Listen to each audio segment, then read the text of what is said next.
ਵਾਹਿਗੁਰੂ ਜੀ ਕੀ ਫਤਿਹ। ਕੱਲ 8 ਅਸ਼ਟਪਦੀਆਂ ਦੀ ਕਥਾ ਪੂਰੀ ਹੋ ਗਈ ਸੀ। ਅੱਜ 9ਵੀਂ ਅਸ਼ਟਪਦੀ ਸ਼ੁਰੂ ਹੋਣੀ ਹੈ। ਹਰ ਇੱਕ ਅਸ਼ਟਪਦੀ ਦੇ ਆਰੰਭ ਵਿੱਚ ਸ਼ਲੋਕ ਹੁੰਦਾ। ਸ਼ਲੋਕ ਦੇ ਵਿੱਚ ਸਾਰੀ ਅਸ਼ਟਪਦੀ ਦਾ ਤੱਤ ਸਾਰ ਹੁੰਦਾ। ਸ਼ਲੋਕ ਹੈ, ਸ਼ਲੋਕ ਸ਼ਬਦ ਸੰਸਕ੍ਰਿਤ ਦਾ ਹੈ। ਸੰਸਕ੍ਰਿਤ ਤੋਂ ਸਿੱਧਾ ਹੀ ਪੰਜਾਬੀ 'ਚ ਆਇਆ ਹੋਇਆ ਹੈ। ਇਸ ਲਈ ਸੱਸੇ ਦੇ ਪੈਰ 'ਚ ਬਿੰਦੀ ਲਾ ਕੇ ਬੋਲਣਾ ਸ਼ਲੋਕ। ਉਰ ਧਾਰ ਹੈ ਜੋ ਅੰਤਰ ਨਾਮ, ਸਰਬ ਮੈਂ ਪੇਖੈ ਭਗਵਾਨ, ਨਿਮਖ ਨਿਮਖ ਠਾਕੁਰ ਨਮਸਕਾਰੈ, ਨਾਨਕ ਉਹ ਅਪਰਸ ਸਗਲ ਨਿਸਤਾਰੈ। ਜਿਵੇਂ ਜੋਗੀਆਂ ਦੇ 12 ਫਿਰਕੇ ਨੇ, ਪਾਵਨ ਦੇ 12 ਪੰਥ ਨੇ, ਉਹ ਆਈ ਪੰਥ ਨੂੰ ਕਹਿੰਦੇ ਸਾਡਾ ਸਭ ਤੋਂ ਉੱਚਾ ਪੰਥ ਹੈ। ਉਹ ਪੰਥ ਕਹਿ ਲਓ, ਫਿਰਕਾ ਕਹਿ ਲਓ, ਇੰਗਲਿਸ਼ ਸੈਕਟ ਕਹਿੰਦੇ ਨੇ। ਇਸੇ ਤਰ੍ਹਾਂ ਹੀ ਕੋਈ ਅਪਰਸ ਹੈ, ਕੋਈ ਵੈਸ਼ਨਵ ਹੈ। ਇਸ ਤਰ੍ਹਾਂ ਆੜੇ ਫਿਰਕੇ ਨੇ। ਅਪਰਸ ਵੀ ਇੱਕ ਫਿਰਕਾ ਹੈ ਸਾਧੂਆਂ ਦੇ ਵਿੱਚ। ਸ਼ਬਦੀ ਅਰਥ ਹੈ ਪਰਸ ਹੁੰਦਾ ਛੂਹਣਾ, ਅਪਰਸ ਹੁੰਦਾ ਜਿਹੜਾ ਕਿਸੇ ਨੂੰ ਨਾ ਛੂਹੇ, ਹੱਥ ਨਾ ਲਾਵੇ। ਖਾਸ ਕਰਕੇ ਜਿਹੜੇ ਅਪਰਸ ਆਪਣੇ ਨੂੰ ਕਹਿਲਾਉਂਦੇ ਨੇ, ਇਹ ਕਿਸੇ ਵੀ ਧਾਤੂ ਨੂੰ ਹੱਥ ਨਹੀਂ ਲਾਉਂਦੇ, ਨਾ ਲੋਹੇ ਨੂੰ, ਨਾ ਸੋਨੇ ਨੂੰ, ਨਾ ਚਾਂਦੀ ਨੂੰ, ਨਾ ਤਾਂਬੇ ਨੂੰ। ਈਵਨ ਜਿਹੜੇ ਸਿੱਕੇ ਹੁੰਦੇ ਨੇ, ਦਵਾਨੀ ਚਵਾਨੀ ਠਾਨੀ, ਇਹਨੂੰ ਵੀ ਹੱਥ ਨਹੀਂ ਲਾਉਂਦੇ। ਹੁਣ ਪੁੱਛੇ ਕਿਉਂ ਨਹੀਂ ਹੱਥ ਲਾਉਂਦੇ? ਜੀ ਅਸੀਂ ਅਪਰਸ ਹਾਂ ਜੀ। ਪਟਿਆਲੇ ਦੇ ਵਿੱਚ ਪ੍ਰੇਮ ਨਗਰ ਹੈ ਕਲੋਨੀ, ਕਈ ਸਾਲਾਂ ਦੀ ਗੱਲ ਹੈ। ਉਸ ਇੱਕ ਹਿੰਦੂ ਮਹਾਤਮਾ ਇੱਕ ਘਰ 'ਚ ਆਏ। ਉਹ ਪਰਿਵਾਰ ਨੇ ਮੈਨੂੰ ਵੀ ਸੱਦਿਆ ਵੀ ਸਤਸੰਗ ਹੈ, ਤੁਸੀਂ ਆਇਓ। ਮੈਂ ਗਿਆ। 30 ਕੁ ਸਾਲਾਂ ਦੇ ਸਨ ਉਹ ਮਹਾਂਪੁਰਖ, ਹਿੰਦੂ ਜੈਂਟਲਮੈਨ ਸਨ। ਚਲੋ ਵਧੀਆ ਉਹਨਾਂ ਨੇ ਵਿਖਿਆਨ ਕੀਤਾ। ਬਾਅਦ ਦੇ ਵਿੱਚ ਫਿਰ ਅਸੀਂ ਬੈਠੇ ਲੰਗਰ ਛਕਣ ਲੱਗੇ ਹਾਂ। ਪਰਿਵਾਰ ਨੇ ਮੈਨੂੰ ਥਾਲੀ 'ਚ ਕੌਲੀਆਂ ਰੱਖ ਕੇ, ਸਭ ਕੁਝ ਰੱਖ ਕੇ ਰੋਟੀ ਦੇ ਦਿੱਤੀ, ਪ੍ਰਸ਼ਾਦਾ ਦੇ ਦਿੱਤਾ। ਉਹ ਜਿਹੜੇ ਲੈਕਚਰ ਕਰਕੇ ਹਟਿਆ ਸੀ, ਉਸ ਨੇ ਆਪਣੇ ਥੈਲੇ ਦੇ ਵਿੱਚੋਂ ਇੱਕ ਲੱਕੜੀ ਦੀ ਥਾਲੀ ਕੱਢੀ, 2 ਲੱਕੜੀ ਦੀਆਂ ਕੌਲੀਆਂ ਕੱਢੀਆਂ, ਇੱਕ ਲੱਕੜੀ ਦਾ ਚਮਚਾ ਕੱਢਿਆ, ਇੱਕ ਲੱਕੜੀ ਦਾ ਗਲਾਸ ਕੱਢਿਆ। ਕਹਿੰਦਾ ਜੀ ਅਸੀਂ ਅਪਰਸ ਹੁੰਦੇ ਹਾਂ, ਅਸੀਂ ਨਾ ਧਾਤ ਦੇ ਭਾਂਡੇ 'ਚ ਨਹੀਂ ਖਾਂਦੇ, ਮੈਨੂੰ ਤਾਂ ਲੱਕੜ ਦੇ ਭਾਂਡਿਆਂ 'ਚ ਪਾ ਦਿਓ। ਚਲੋ ਉਹਨਾਂ ਨੂੰ ਜਿਵੇਂ ਕਿਉਂ ਪਤਾ। ਅਸੀਂ ਦੋਨੋਂ ਲੰਗਰ ਛਕ ਰਹੇ। ਮੈਂ ਉਹਨਾਂ ਨੂੰ ਪੁੱਛਿਆ, ਮਹਾਤਮਾ ਜੀ ਮੇਰੀ ਇੱਕ ਬੇਨਤੀ ਹੈ ਤੁਹਾਨੂੰ, ਤੁਸੀਂ ਇਹ ਲੱਕੜੀ ਦੇ ਭਾਂਡਿਆਂ 'ਚ ਕਿਉਂ ਖਾਂਦੇ ਪੀਂਦੇ ਹੋ? ਕਹਿ ਜੀ ਅਸੀਂ ਅਪਰਸ ਹੁੰਦੇ ਹਾਂ। ਬਾਣੀ ਜੀ ਤੁਸੀਂ ਪੜ੍ਹਿਆ ਨਾ? ਹਾਂ, ਮੈਂ ਸੁਖਮਨੀ ਸਾਹਿਬ ਚਾਹੁੰਦਾ ਅਪਰਸ ਅਸੀਂ ਉਹ ਹਾਂ। ਅਸੀਂ ਕਿਸੇ ਵੀ ਧਾਤੂ ਨੂੰ ਹੱਥ ਨਹੀਂ ਲਾਉਂਦੇ, ਨਾ ਲੋਹੇ ਨੂੰ, ਨਾ ਸੋਨੇ ਨੂੰ, ਨਾ ਚਾਂਦੀ ਨੂੰ, ਨਾ ਤਾਂਬੇ ਨੂੰ, ਨਾ ਪਿੱਤਲ ਨੂੰ। ਨਾ ਹੀ ਅਸੀਂ ਜਿਹੜੇ ਸਿੱਕੇ ਨੇ ਉਹਨਾਂ ਨੂੰ ਹੱਥ ਲਾਉਂਦੇ ਹਾਂ। ਇਸ ਲਈ ਅਸੀਂ ਲੱਕੜੀ ਦੇ ਭਾਂਡੇ 'ਚ ਖਾਂਦੇ ਹਾਂ। ਮੈਂ ਹੁਣ ਆਪ ਜੀ ਨੂੰ ਬੇਨਤੀ ਹੈ, ਜਿਸ ਪਰਿਵਾਰ ਦੇ ਘਰੋਂ ਤੁਸੀਂ ਲੰਗਰ ਛਕਿਆ, ਤੁਹਾਨੂੰ ਪਤਾ ਹੈ ਕਿ ਲੱਕੜੀ ਦਾ ਪਤੀਲਾ ਅੱਗ 'ਤੇ ਨਹੀਂ ਰੱਖਿਆ ਜਾ ਸਕਦਾ। ਇਹਦਾ ਮਤਲਬ ਹੈ ਜਿਹੜਾ ਉਹਨਾਂ ਨੇ ਆਟਾ ਗੁੰਨਿਆ ਉਹ ਪਿੱਤਲ ਦੀ ਪਰਾਤ 'ਚ ਗੁੰਨਿਆ। ਜਿਹੜੀ ਦਾਲ ਸਬਜ਼ੀ ਪਰਿਵਾਰ ਨੇ ਬਣਾਈ ਉਹ ਵੀ ਭਾਂਡੇ 'ਚ ਬਣਾਈ। ਕੜਛੀ ਵੀ ਧਾਤ ਦੀ ਸੀ। ਆਹ ਜੱਗ ਜਿਹਨ ਪਾਣੀ ਨੇ ਪਾਇਆ ਤੁਹਾਨੂੰ, ਇਹ ਵੀ ਧਾਤ ਦੇ ਜੱਗ। ਜਦੋਂ ਧਾਤ ਦੇ ਵਿੱਚ ਭਾਂਡਿਆਂ ਦੇ ਵਿੱਚ ਉਹਨਾਂ ਲੰਗਰ ਤਿਆਰ ਕੀਤਾ ਹੈ, ਤੁਹਾਡਾ ਫਿਰ ਲੱਕੜੀ ਦੇ ਭਾਂਡੇ ਖਾਣ ਨਾਲ ਕੀ ਫਰਕ ਪੈ ਜਾਏਗਾ?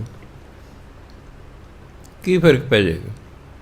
ਜਾਂ ਤਾਂ ਲੱਕੜੀ ਦੀ ਹੀ ਹੁੰਦੀ ਪਰਾਤ, ਅਤੇ ਲੱਕੜੀ ਦਾ ਹੁੰਦਾ ਤਵਾ, ਅਤੇ ਲੱਕੜੀ ਦਾ ਹੁੰਦਾ ਪਤੀਲਾ, ਅਤੇ ਲੱਕੜੀ ਦੀ ਹੁੰਦੀ ਕੜਛੀ, ਫਿਰ ਤਾਂ ਮੰਨਿਆ ਜਾ ਸਕਦਾ ਸੀ। ਕੋਈ ਜਿਸ ਭਾਂਡਿਆਂ 'ਚ ਭੋਜਨ ਬਣਿਆ ਉਹਨਾਂ 'ਚ ਕੋਈ ਵੀ ਲੱਕੜੀ ਦਾ ਨਹੀਂ ਸੀ। ਜਦੋਂ ਭਾਂਡੇ ਧਾਤਾਂ ਦੇ ਬਣੇ ਹੋਏ ਹਨ, ਉਹਨਾਂ 'ਚ ਲੰਗਰ ਤਿਆਰ ਹੋਇਆ, ਤੁਸੀਂ ਲੱਕੜੀ ਦੇ ਭਾਂਡੇ 'ਚ ਪਾ ਕੇ ਖਾਧਾ, ਫਰਕ ਕੀ ਹੈ? ਕਹਿੰਦੇ ਬਾਬਾ ਜੀ ਮੈਂ ਤੁਹਾਡੀ ਗੱਲ ਨਾਲ ਸਹਿਮਤ ਹਾਂ, ਪਰ ਮੇਰੀ ਇੱਕ ਬੇਨਤੀ ਹੈ। ਮੈਂ ਦੱਸੋ ਜੀ। ਕਹਿੰਦੇ ਜਿਵੇਂ ਤੁਹਾਡਾ ਗੁਰੂ ਕਹਿੰਦਾ ਤੁਸੀਂ ਉਵੇਂ ਕਰਦੇ ਹੋ ਨਾ? ਮੈਂ ਹਾਂਜੀ। ਕਹਿੰਦੇ ਗੱਲ ਇਹ ਹੈ, ਜਿਹੜੀ ਤੁਸੀਂ ਗੱਲ ਕਹੀ ਹੈ ਮੈਨੂੰ ਇਹ ਠੀਕ ਹੈ। ਮੈਂ ਕਈ ਵਾਰੀ ਸੋਚਿਆ ਕਿ ਜਦੋਂ ਧਾਤਾਂ ਦੇ ਭਾਂਡਿਆਂ 'ਚ ਭੋਜਨ ਬਣਦਾ ਹੈ ਅਤੇ ਫਿਰ ਧਾਤ ਦੇ ਭਾਂਡੇ 'ਚ ਖਾਣ 'ਚ ਕੀ ਹਰਜ ਹੈ? ਮੈਂ ਇਸ ਗੱਲ ਨੂੰ ਮੰਨਦਾ, ਪਰ ਜਿਵੇਂ ਤੁਸੀਂ ਗੁਰੂ ਦੀ ਗੱਲ ਮੰਨਦੇ ਹੋ, ਮੇਰਾ ਜਿਹੜਾ ਗੁਰੂ ਹੈ ਉਹ ਹੈ ਅਪਰਸ, ਅਤੇ ਉਹਨੇ ਸਾਨੂੰ ਹੁਕਮ ਕੀਤਾ ਕਿ ਤੁਸੀਂ ਲੱਕੜੀ ਦੇ ਭਾਂਡਿਆਂ 'ਚ ਖਾਣਾ, ਇਸ ਲਈ ਅਸੀਂ ਖਾ ਰਹੇ ਹਾਂ ਜੀ। ਤਾਂ ਮੈਂ ਦੇਖਿਆ ਬਹੁਤ ਸਾਰੇ ਲੋਕ ਵੈਸੇ ਹੀ ਵਕਤ ਨੂੰ ਫੜੇ ਰਹਿੰਦੇ ਨੇ। ਜੀਵਨ ਬਿਲਕੁਲ ਸੌਖਾ ਹੋ ਸਕਦਾ ਹੈ, ਲੋਕ ਆਪਣੀ ਅਗਿਆਨਤਾ ਕਾਰਨ ਉਸ ਨੂੰ ਔਖਾ ਕਰ ਲੈਂਦੇ ਨੇ। ਕਈਆਂ ਸਿੱਖਾਂ ਨੂੰ ਵੀ ਮੈਂ ਦੇਖਿਆ, ਸਾਨੂੰ ਸਿੱਧਾ ਦੇ ਦਿਓ ਜੀ, ਅਸੀਂ ਆਪ ਬਣਾਵਾਂਗੇ। ਵੀ ਭਲਿਓ ਮਾਨਸੋ, ਜਿਹੜੇ ਤੁਹਾਨੂੰ ਸਿੱਧਾ ਦੇਣ, ਜਿਹਨੂੰ ਸੁੱਕਾ ਰਾਸ਼ਨ, ਆਟਾ ਦੇ ਦਿਓ ਜੀ, ਘਿਓ ਦੇ ਦਿਓ ਜੀ, ਆਹ ਦੇ ਦਿਓ ਜੀ, ਉਹ ਦੇ ਦਿਓ ਜੀ, ਬਣਾਵਾਂਗੇ ਅਸੀਂ ਆਪ। ਬਈ ਜਿਹੜੀ ਚੀਜ਼ ਤੁਹਾਨੂੰ ਦਿੱਤੀ ਘਰਦਿਆਂ ਨੇ, ਹੱਥ ਦੇ ਘਰਦਿਆਂ ਦੇ ਉਹਨਾਂ ਚੀਜ਼ ਨੂੰ ਲੱਗ ਹੀ ਗਏ, ਅਤੇ ਤੁਹਾਡੇ ਬਣਾਉਣ ਨਾਲ ਕੀ ਫਰਕ ਪੈ ਜਾਏਗਾ? ਮੈਂ ਗੁਰੂ ਨਾਨਕ ਦੇ ਸਾਰੇ ਸੰਸਾਰ 'ਚ ਫਿਰੇ, ਤੁਹਾਡਾ ਕੀ ਮਤਲਬ ਹੈ? ਉਹ ਨਾਲ ਭਾਂਡੇ ਚੱਕੀ ਫਿਰਦੇ ਸਨ? ਕਿ ਉਹ ਭਾਂਡੇ ਚੱਕੀ ਫਿਰਦੇ ਕਿ ਆਪ ਬਣਾ ਕੇ ਖਾਂਦੇ ਸਨ? ਕਿਤੇ ਵੀ ਇਤਿਹਾਸ 'ਚ ਨਹੀਂ ਆਉਂਦਾ। ਜੋ ਉਸ ਉੱਥੋਂ ਦੀ ਸੰਗਤ ਨੇ ਲਿਆ ਕੇ ਦਿੱਤਾ, ਮਰਦਾਨਾ ਜੀ ਨੇ ਗੁਰੂ ਮਹਾਰਾਜ ਆਪਣੀ ਲੋੜ ਅਨੁਸਾਰ ਉਹ ਖਾ ਲਿਆ। ਇਹੋ ਜਿਹਿਆਂ ਬਾਰੇ ਗੁਰੂ ਮਹਾਰਾਜ ਲਿਖਦੇ ਨੇ ਪੰਚਮ ਪਾਤਸ਼ਾਹ। ਕਹਿੰਦੇ ਅਸਲ 'ਚ ਅਪਰਸ ਕੌਣ ਹੈ? ਔਰ ਧਾਰ ਹੈ ਜੋ ਅੰਤਰ ਨਾਮ। ਔਰ ਹਿਰਦੇ ਨੂੰ ਕਹਿੰਦੇ ਨੇ, ਮਨ ਨੂੰ ਕਹਿੰਦੇ ਨੇ। ਧਾਰਨਾ ਹੁੰਦਾ ਟਿਕਾਉਣਾ, ਜਿਹੜਾ ਆਪਣੇ ਮਨ ਵਿੱਚ ਨਾਮ ਨੂੰ ਵਸਾ ਲੈਂਦਾ ਹੈ। ਔਰ ਧਾਰ ਹੈ ਜੋ ਅੰਤਰ ਨਾਮ, ਜਿਹੜਾ ਆਪਣੇ ਅੰਦਰ ਮਨ ਦੇ ਵਿੱਚ, ਹਿਰਦੇ ਦੇ ਵਿੱਚ ਨਾਮ ਵਸਾ ਲੈਂਦਾ ਨਾ। ਇੱਕ ਗੱਲ, ਸਰਬ ਮੈਂ ਪੇਖੈ ਭਗਵਾਨ, ਅਤੇ ਸਾਰਿਆਂ ਵਿੱਚ ਜਿਹੜਾ ਰੱਬ ਨੂੰ ਵੇਖਦਾ ਹੈ। ਤੀਸਰਾ, ਨਿਮਖ ਨਿਮਖ ਠਾਕੁਰ ਨਮਸਕਾਰੈ, ਹਰ ਪਲ, ਹਰ ਘੜੀ, ਹਰ ਸੈਕਿੰਡ ਪਰਮਾਤਮਾ ਨੂੰ ਯਾਦ ਕਰਦਾ ਰਹਿੰਦਾ। ਨਾਨਕ ਉਹ ਅਪਰਸ, ਅਸਲ 'ਚ ਉਹ ਅਪਰਸ ਹੁੰਦਾ, ਸਗਲ ਨਿਸਤਾਰ ਹੈ। ਇਹੋ ਜਿਹਾ ਜਿਹੜਾ ਅਪਰਸ ਹੁੰਦਾ ਹੈ, ਉਹ ਸਾਰਿਆਂ ਦਾ ਪਾਰ ਉਤਾਰਾ ਕਰ ਦਿੰਦਾ ਹੈ। ਇਹ ਨਹੀਂ ਕਿ ਲੱਕੜੀ ਦੇ ਭਾਂਡਿਆਂ 'ਚ ਖਾਓ ਅਤੇ ਧਾਤਾਂ ਨੂੰ ਹੱਥ ਨਾ ਲਾਓ, ਉਹ ਅਪਰਸ ਨਹੀਂ ਹੁੰਦਾ। ਕਿਸੇ ਅਪਰਸ ਨੂੰ ਜਿਹੜਾ ਸਿੱਖਿਆ ਦੇ ਰਹੇ ਕਿ ਭਾਈ ਅਸਲ 'ਚ ਤਾਂ ਅਪਰਸ ਉਹ ਹੈ ਜਿਹੜਾ ਪਰਮਾਤਮਾ ਦੇ ਨਾਮ ਨੂੰ ਹਿਰਦੇ 'ਚ ਵਸਾਉਂਦਾ, ਸਾਰਿਆਂ ਦੇ 'ਚ ਪਰਮਾਤਮਾ ਨੂੰ ਵੇਖਦਾ ਹੈ। ਸਾਡੇ ਦੇਸ਼ ਦੇ ਵਿੱਚ ਤਾਂ ਕਹਿੰਦੇ ਸੀ ਬ੍ਰਾਹਮਣ ਅਤੇ ਖੱਤਰੀ 'ਚ ਹੀ ਪਰਮਾਤਮਾ, ਬਾਕੀ ਤਾਂ ਕਿਸੇ 'ਚ ਹੈ ਹੀ ਨਹੀਂ। ਬਾਕੀ ਜਿਹੜੇ ਸ਼ੂਦਰ ਨੇ ਇਹਨਾਂ ਦੇ ਤਾਂ ਦਰਸ਼ਨ ਕਰਨੇ ਵੀ ਮਾੜੇ ਸਮਝਦੇ ਸੀ। ਜੇ ਕਿਤੇ ਇਹਨਾਂ ਦਾ ਪਰਛਾਵਾਂ ਪੈ ਜਾ ਕਰਦਾ ਸੀ ਉੱਚੀਆਂ ਜਾਤਾਂ ਵਾਲੇ 'ਤੇ, ਜਾਂ ਉਹ ਕੁੱਟ ਕੱਢਿਆ ਕਰਦੇ ਸਨ, ਅਤੇ ਜਾਂ ਫਿਰ ਜਿਹੜਾ ਹੈ ਇਹਨਾਂ ਮਾੜਾ ਕਹਿੰਦੇ ਸੀ ਵੀ ਤੁਸੀਂ ਸਾਨੂੰ ਛੋਹਤਾ ਹੈ, ਤੁਹਾਡਾ ਪਰਛਾਵਾਂ ਸਾਡੇ 'ਤੇ ਪੈ ਗਿਆ ਹੈ। ਸੋ ਗੁਰੂ ਮਹਾਰਾਜ ਕੇ ਜਿਹੜਾ ਸਾਰਿਆਂ ਦੇ ਵਿੱਚ ਪਰਮਾਤਮਾ ਨੂੰ ਵੇਖਦਾ ਹੈ, ਹਰ ਵਕਤ ਜਿਹੜਾ ਪਰਮਾਤਮਾ ਨਮਸਕਾਰ ਕਰਦਾ, ਭਾਵ ਉਹਦਾ ਨਾਮ ਜਪਦਾ ਹੈ, ਅਸਲ 'ਚ ਉਹ ਅਪਰਸ ਹੈ। ਉਹੀ ਸਾਰਿਆਂ ਦਾ ਪਾਰ ਉਤਾਰਾ ਕਰ ਸਕਦਾ ਹੈ। ਅਸ਼ਟਪਦੀ, ਅਸ਼ਟ ਹਿੰਦੀ ਦਾ ਸ਼ਬਦ ਹੈ, ਪਦ ਜਿਹਦੇ 8 ਪਦ ਹੋਣ ਉਹਨੂੰ ਕਹਿੰਦੇ ਅਸ਼ਟਪਦੀ। ਮਿਥਿਆ ਨਾਹੀ ਰਸਨਾ ਪਰਸ। ਮਿਥਿਆ ਝੂਠ ਨੂੰ ਕਹਿੰਦੇ ਨੇ। ਇੱਕ ਸੱਚ ਹੁੰਦਾ, ਦੂਜਾ ਝੂਠ ਹੁੰਦਾ। ਮਿਥਿਆ ਨਾਹੀ ਰਸਨਾ ਪਰਸ, ਜਿਹੜਾ ਰਸਨਾ ਦੇ ਝੂਠ ਨਹੀਂ ਬੋਲਦਾ, ਜਿਹੜਾ ਜੀਵ ਦੇ ਨਾਲ ਝੂਠ ਨਹੀਂ ਬੋਲਦਾ। ਇੱਕ ਮਨ ਮੈਂ ਪ੍ਰੀਤ ਨਿਰੰਜਨ ਦਰਸ, ਜਿਹਦੇ ਮਨ 'ਚ ਪਰਮਾਤਮਾ ਦੇ ਦਰਸ਼ਨਾਂ ਪ੍ਰਤੀ ਪਿਆਰ ਹੈ, ਭਾਵ ਜਿਹੜਾ ਪਰਮਾਤਮਾ ਦੇ ਦਰਸ਼ਨ ਕਰਨਾ ਚਾਹੁੰਦਾ ਹੈ। ਕਿਉਂਕਿ ਪਰਮਾਤਮਾ ਦੇ ਦਰਸ਼ਨ ਤੇ ਤਾਂ ਹੀ ਹੋਣਗੇ ਜੇ ਅਸੀਂ ਸਾਰੀ ਭਜਨ ਬੰਦਗੀ ਪਰਮਾਤਮਾ ਦੇ ਦਰਸ਼ਨ ਕਰਨ 'ਤੇ ਲਾਵਾਂਗੇ। ਪਰ ਸਾਡੀ ਭਜਨ ਬੰਦਗੀ ਕਈ ਹਿੱਸਿਆਂ 'ਚ ਵੰਡੀ ਹੁੰਦੀ ਹੈ। ਕਦੇ ਅਸੀਂ ਗੁਰੂ ਤੋਂ ਕੁਝ ਮੰਗਦੇ ਹਾਂ, ਕਦੇ ਕੁਝ ਮੰਗਦੇ ਹਾਂ, ਪਾਠ ਕਰਕੇ, ਸਿਮਰਨ ਕਰਕੇ। ਜਦੋਂ ਗੁਰੂ, ਜਿਹਨੇ ਪਰਮਾਤਮਾ ਨੂੰ ਪ੍ਰਾਪਤ ਕਰਨਾ ਹੁੰਦਾ, ਜਦੋਂ ਗੁਰੂ ਨੂੰ ਮੱਥਾ ਟੇਕਦੇ ਕਿ ਸੱਚੇ ਪਾਤਸ਼ਾਹ ਮੈਨੂੰ ਆਪਣੇ ਦਰਸ਼ਨ ਦਿਓ, ਪਾਠ ਕਰਦਾ ਸੱਚੇ ਪਾਤਸ਼ਾਹ ਤੁਹਾਡੇ ਮੈਨੂੰ ਦਰਸ਼ਨ ਹੋਣੇ ਚਾਹੀਦੇ ਨੇ, ਸਿਮਰਨ ਕਰਦਾ ਸੱਚੇ ਪਾਤਸ਼ਾਹ ਮੈਨੂੰ ਤੁਹਾਡੇ ਦਰਸ਼ਨ ਹੋਣੇ ਚਾਹੀਦੇ ਨੇ, ਹੋਰ ਕੁਝ ਮੰਗਦਾ ਹੀ ਨਹੀਂ। ਉਹਦੇ ਅੰਦਰ ਦਰਸ਼ਨਾਂ ਦਾ ਹੀ ਪਿਆਰ ਹੁੰਦਾ ਹੈ, ਉਹਦੇ ਦਰਸ਼ਨ ਹੀ ਕਰਨਾ ਚਾਹੁੰਦਾ ਹੈ। ਪਰ ਤ੍ਰਿਐ ਰੂਪ ਨ ਪੇਖੈ ਨੇਤਰ। ਪਰ ਤ੍ਰਿਐ ਬਗਾਨੀ ਔਰਤ, ਆਪਣੀ ਪਤਨੀ ਤੋਂ ਬਿਨਾਂ ਹੋਰ ਜਿੰਨੀਆਂ ਵੀ ਔਰਤਾਂ ਹਨ ਉਹ ਪਰਤ੍ਰਿਐ ਨੇ। ਦੂਸਰੀਆਂ ਔਰਤਾਂ ਦੇ ਰੂਪ ਨੂੰ, ਸੁੰਦਰਤਾ ਨੂੰ ਆਪਣੀਆਂ ਅੱਖਾਂ ਨਾਲ ਨਾ ਵੇਖੇ। ਇਹ ਨਹੀਂ ਕਿ ਕੋਈ ਸੁੰਦਰ ਬੀਬੀ ਆਈ ਤਾਂ ਤੁਸੀਂ ਆਪਣੀ ਅੱਖਾਂ ਬੰਦ ਕਰੋ ਜੀ, ਹਾਂ ਵੀ ਮੈਂ ਤਾਂ ਪਰਸ ਹਾਂ ਜੀ। ਨਹੀਂ, ਭੈੜੀ ਭਾਵਨਾ ਨਾਲ ਉਹਦੀ ਸੁੰਦਰਤਾ ਨਹੀਂ ਵੇਖਣੀ। ਤੱਕਣੀ 'ਚ ਫਰਕ ਹੁੰਦਾ ਹੈ। ਅਸੀਂ ਕਿਸ ਭਾਵਨਾ ਨਾਲ ਦੂਜੇ ਨੂੰ ਤੱਕਦੇ ਹਾਂ। ਹਾਲਾਂਕਿ ਮੂੰਹ ਕੁਛ ਨਹੀਂ ਬੋਲੇ, ਕੋਈ ਅੱਖਾਂ ਨਾਲ ਹੋਰ ਇਸ਼ਾਰਾ ਵੀ ਕੋਈ ਨਹੀਂ ਕੀਤਾ, ਅੰਦਰ ਜਿਹੜੀ ਜਿਸ ਭਾਵਨਾ ਲੈ ਕੇ ਤੱਕੇ ਉਸ ਜਿਹਦੇ ਵੱਲ ਅਸੀਂ ਤੱਕ ਨੂੰ ਪਤਾ ਲੱਗ ਜਾਂਦਾ ਵੀ ਸ਼ੁਭ ਭਾਵਨਾ ਨਾਲ ਮੈਨੂੰ ਵੇਖ ਰਿਹਾ ਕਿ ਮੰਦ ਭਾਵਨਾ ਨਾਲ ਵੇਖ ਰਿਹਾ ਹੈ। ਉਹਨੂੰ ਪਤਾ ਲੱਗਦਾ ਸਾਡੀ ਭਾਵਨਾ ਦੂਜੇ ਤੱਕ ਪਹੁੰਚਦੀ ਹੈ। ਇਸ ਲਈ ਕਿਸੇ ਵੀ ਬੇਗਾਨੀ ਔਰਤ ਦੇ ਰੂਪ ਨੂੰ ਆਪਣੀਆਂ ਅੱਖਾਂ ਨਾਲ ਭੈੜੇ ਤਰੀਕੇ ਨਾਲ ਨਹੀਂ ਵੇਖਣਾ, ਮੰਦ ਭਾਵਨਾ ਨਾਲ ਨਾ ਦੇਖੇ। ਸਾਧ ਕੀ ਟਹਿਲ ਸੰਤ ਸੰਗ ਹੇਤ, ਇੱਕ ਤੇ ਸਾਧੂਆਂ ਦੀ ਸੇਵਾ ਕਰੇ, ਇੱਕ ਸੰਤਾਂ ਦੀ ਸੰਗਤ ਨੂੰ ਪਿਆਰ ਕਰੇ, ਭਾਵ ਸੇਵਾ ਵੀ ਕਰੇ ਅਤੇ ਸਤ ਸੰਗਤ ਵੀ ਕਰੇ। ਜਿਨ੍ਹਾਂ ਸਾਧੂਆਂ ਦੀ ਸੰਗਤ ਕਰ ਰਿਹਾ ਉਹਨਾਂ ਦੀ ਸੇਵਾ ਵੀ ਕਰਨੀ ਹੈ, ਨਿਰੀ ਸੰਗਤ ਨਹੀਂ ਕਰਨੀ। ਜਿਵੇਂ ਸਿੱਖ ਨੂੰ ਕਹਿੰਦੇ ਨੇ ਭਾਈ, ਜਿਵੇਂ ਜਾਨਵਰ ਹੈ ਉਹ ਦੋ ਖੰਭਾਂ ਨਾਲ ਉੱਡਦਾ, ਇੱਕ ਖੰਭ ਨਾਲ ਨਹੀਂ ਉੱਡਦਾ। ਹਵਾਈ ਜਹਾਜ਼ ਵੀ ਦੋ ਖੰਭਾਂ ਨਾਲ ਉੱਡਦਾ ਹੈ। ਇਸ ਤਰ੍ਹਾਂ ਮਨੁੱਖ ਨੇ ਵੀ ਜੇ ਉੱਡ ਕੇ ਪਰਮਾਤਮਾ ਤੱਕ ਜਾਣਾ ਹੈ ਅਤੇ ਇਹਦੇ ਵੀ ਦੋ ਖੰਭ ਨੇ, ਇੱਕ ਸਿਮਰਨ, ਦੂਜਾ ਸੇਵਾ।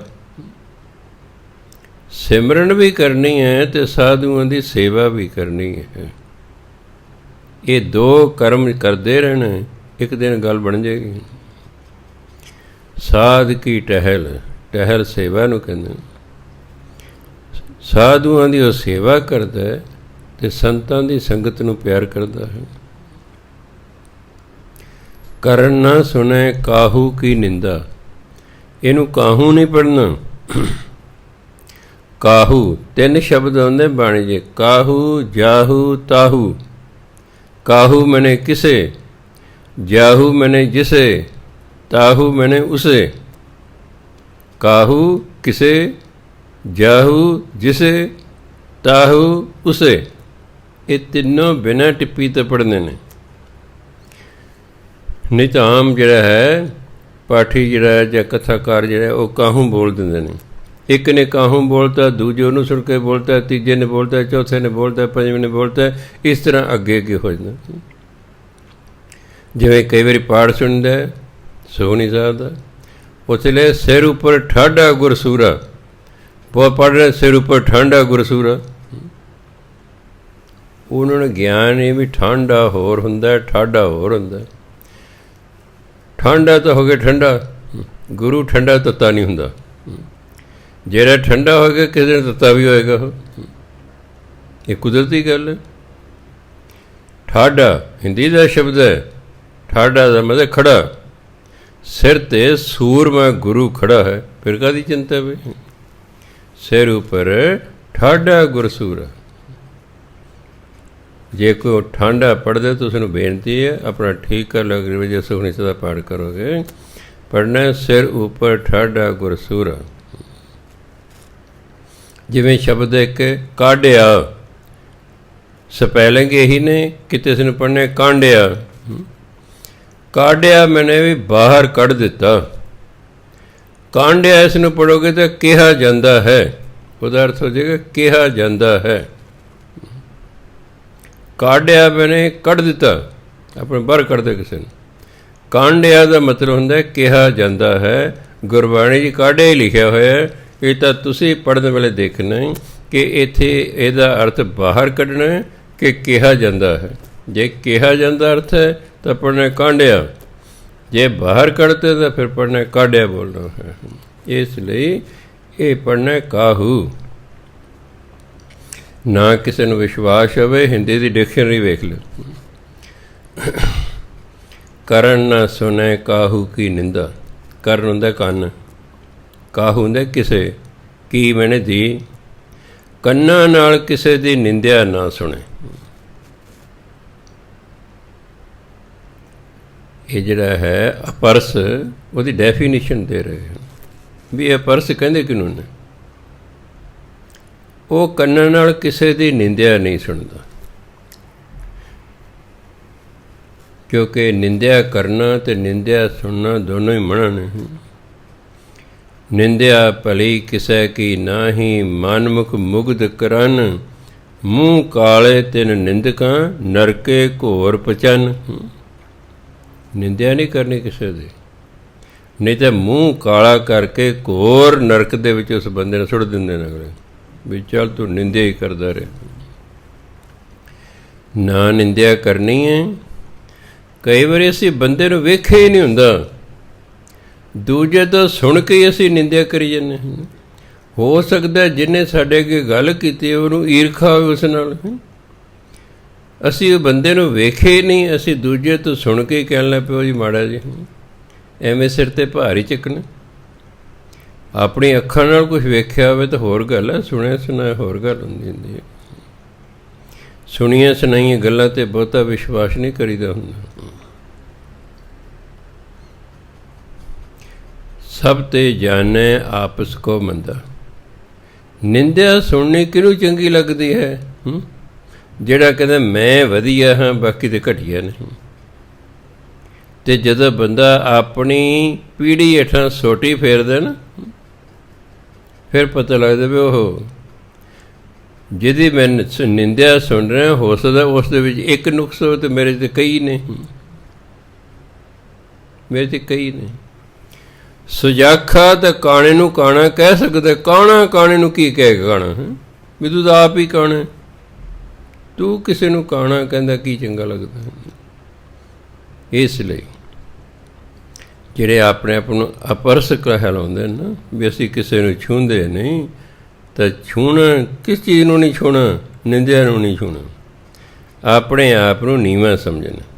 ਸਭ ਤੇ ਜਾਣੇ ਆਪਸ ਕੋ ਮੰਦਾ। ਆਪਣੇ ਆਪ ਨੂੰ ਸਾਰਿਆਂ ਤੋਂ ਮਾੜਾ ਸਮਝਣਾ ਵੀ ਮੇਰੇ ਤਾਂ ਜੀ ਬਹੁਤ ਔਗਣ ਨੇ। ਜੇ ਕਿਤੇ ਦੇਖੋ ਸਾਨੂੰ ਕੋਈ ਕਸਵੱਟੀ 'ਤੇ ਬਣਾਉਣੀ ਪੈ ਗਈ ਨਾ, ਗੁਰਬਾਣੀ ਨੂੰ ਕਸਵੱਟੀ ਬਣਾਉਣਾ, ਹਰ ਇੱਕ ਦੇ ਜੀਵਨ ਨੂੰ ਗੁਰਬਾਣੀ 'ਤੇ ਪਰਖਣਾ। ਜਦੋਂ ਸਵੇਰ ਤੋਂ ਲੈ ਕੇ ਰਾਤ ਤੱਕ, ਸੌਣ ਵੇਲੇ ਤੱਕ ਆਪਾਂ ਕੁਝ ਨਾ ਕੁਝ ਸੋਚਦੇ ਰਹਿੰਦੇ ਹਾਂ, ਕੁਝ ਕਰਮ ਕਰਦੇ ਰਹਿੰਦੇ ਹਾਂ।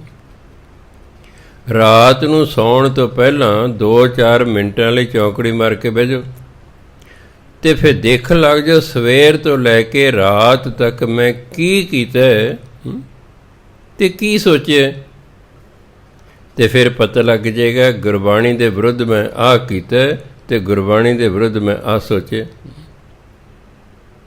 तो फिर अगले दिन कोशिश करनी है कि जो गुरबाणी के विरुद्ध कर्म हो गया वो अगले दिन ना होवे, जो गुरबाणी के विरुद्ध सोचा गया है वो भी उस तरह की सोच ना होवे।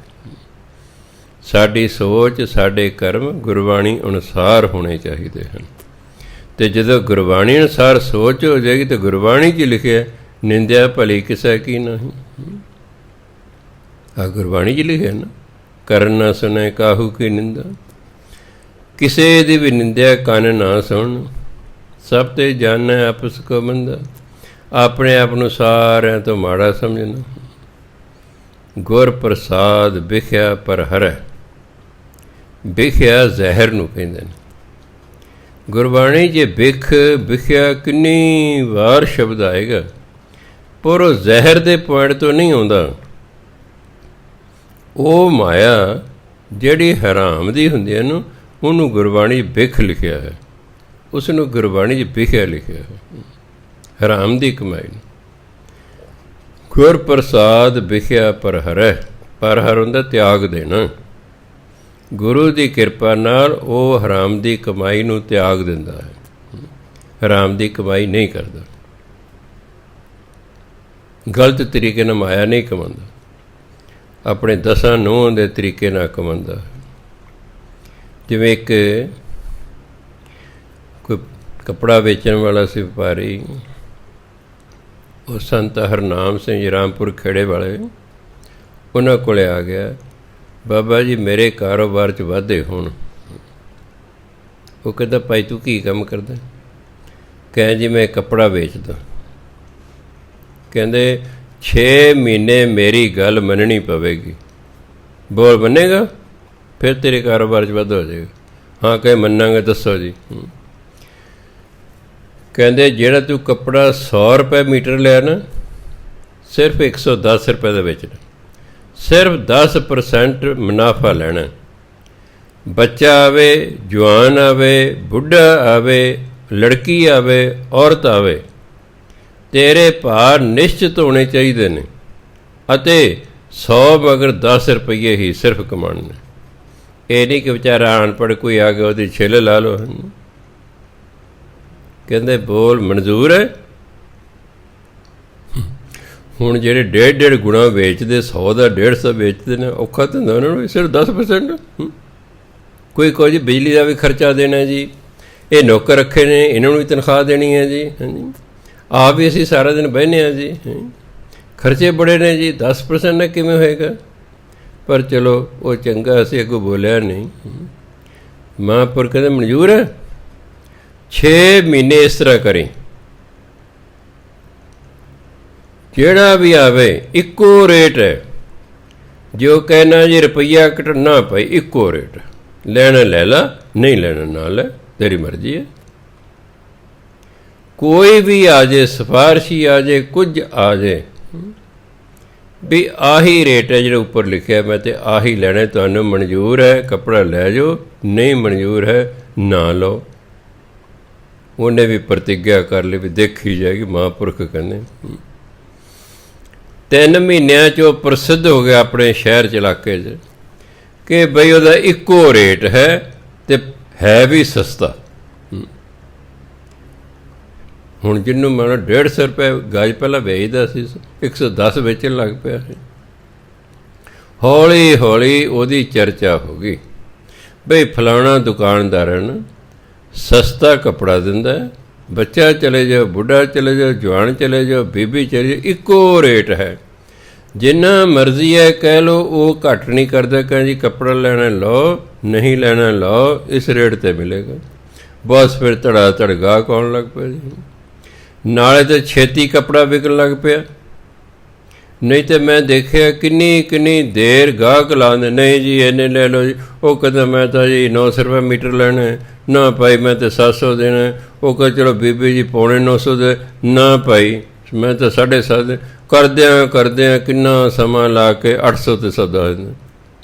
खरीदने वाला भी खुश, मैं 100 रुपया घटा लिया, तो वो सोचता है कपड़ा तो 700 का सी, मैं 800 का बेचता, मैनू भी 100 का फायदा हो गया, तो लैन वाला कहता पता मैनू फायदा हो गया। तो समा कितना खराब होया, समा कितना खराब होया, समा खराब उन्होंने हट गया। ਜਿਹੜਾ ਹੁੰਦਾ ਸੀ 5 ਮਿੰਟਾਂ 'ਚ ਕੱਪੜਾ ਲੈ ਕੇ ਚਲੇ ਜਾਂਦਾ ਸੀ। ਕਿਉਂ? ਵੱਧ ਕਰ ਦੱਸਵਾ ਲੈ। 6 ਮਹੀਨੇ ਬਾਅਦ ਆਇਆ, ਬੜੀਆਂ ਡੰਡੌਤਾਂ ਕੀਤੀਆਂ ਨੇ, ਬਾਬਾ ਜੀ ਤੁਹਾਡੀ ਬੜੀ ਕਿਰਪਾ ਹੋ ਗਈ ਹੈ, ਹੁਣ ਤਾਂ ਮੈਂ ਦੂਰ ਦੂਰ ਪ੍ਰਸਿੱਧ ਹੋ ਗਿਆ ਵੀ ਉਹਨਾਂ ਦਾ ਇੱਕੋ ਹੀ ਰੇਟ ਹੈ, ਨਾਲੇ ਤਾਂ ਟਾਈਮ ਥੋੜ੍ਹਾ ਲੱਗਦਾ, ਨਾਲੇ ਗਾਹਕ ਬਹੁਤ ਆਉਂਦੇ ਹਨ, ਤੁਹਾਡਾ ਬਹੁਤ ਬਹੁਤ ਧੰਨਵਾਦ ਹੈ। ਵਿਸ਼ਵਾਸ ਇੱਕ ਵਾਰੀ ਅਸੀਂ ਬੰਨਣਾ ਆਪਣੇ ਕੰਮ ਦਾ। ਇਹ ਨਹੀਂ ਕਿ ਵਿਚਾਰਾ ਕੋਈ ਅਗਿਆਨੀ ਆ ਗਿਆ ਤੁਸੀਂ ਛਿੱਲ ਲਾ ਲਓ। ਆਹ ਦੁਕਾਨਦਾਰ ਕੀ ਕਰਦੇ ਨੇ? ਤੁਸੀਂ ਸੰਗਤ ਲੈਣ ਚਲੇ ਜਾਓ। ਜਿਹੜਾ ਗਲਿਆ ਹੋਇਆ ਪਾਸਾ ਹੋਵੇ ਨਾ ਸੰਦ, ਉਹ ਆਪਣੇ ਵਾਲੇ ਪਾਸੇ ਕਰਦੇ, ਜਿਹੜਾ ਸਾਫ਼ ਹੈ ਉਹ ਗਾਹਕ ਵਾਲੇ ਪਾਸੇ ਕਰ ਦਿੰਦੇ ਨੇ। ਉਹ ਉਂਗਲੀ ਲਾ ਦਿੰਦੇ, ਆਹ ਵੀ ਪਾ ਦੇ, ਆਹ ਵੀ ਪਾ ਦੇ। ਉਹ 8 ਸੰਤਰੇ ਲੈ 2 ਵਿੱਚ ਗਲੇ ਪਾ ਦਿੰਦਾ। ਪੈਸੇ ਵਧੀਆ ਦੇ ਲੈ ਲਏ, ਚੀਜ਼ ਵਿੱਚ ਘਟੀਆ ਦਿੱਤੀ ਹੈ, ਅਤੇ ਫਿਰ ਕਹਿਣਾ ਅਸੀਂ ਜੀ ਅਪਰਸ ਹਾਂ। ਗੁਰੂ ਮਰ ਕੇ ਇਸ ਤਰ੍ਹਾਂ ਨਹੀਂ ਚੱਲੇਗਾ ਕੰਮ।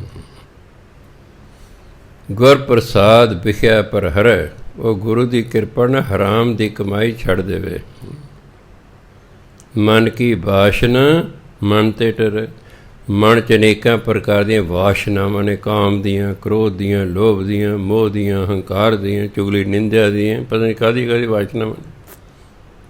ਉਹ ਸਾਰੀਆਂ ਵਾਸ਼ਨਾਵਾਂ ਮਨ ਦੇ ਵਿੱਚੋਂ ਕੱਢ ਦਿੰਦਾ ਬਾਹਰ। ਮਨ 'ਚ ਇਹੋ ਜਿਹੀ ਕੋਈ ਵਾਸ਼ਨਾ ਹੀ ਨਹੀਂ ਰੱਖਦਾ। ਇੰਦਰੀ ਜਿੱਤ ਪੰਚ ਦੋਖ ਤੇ ਰਹਿਤ।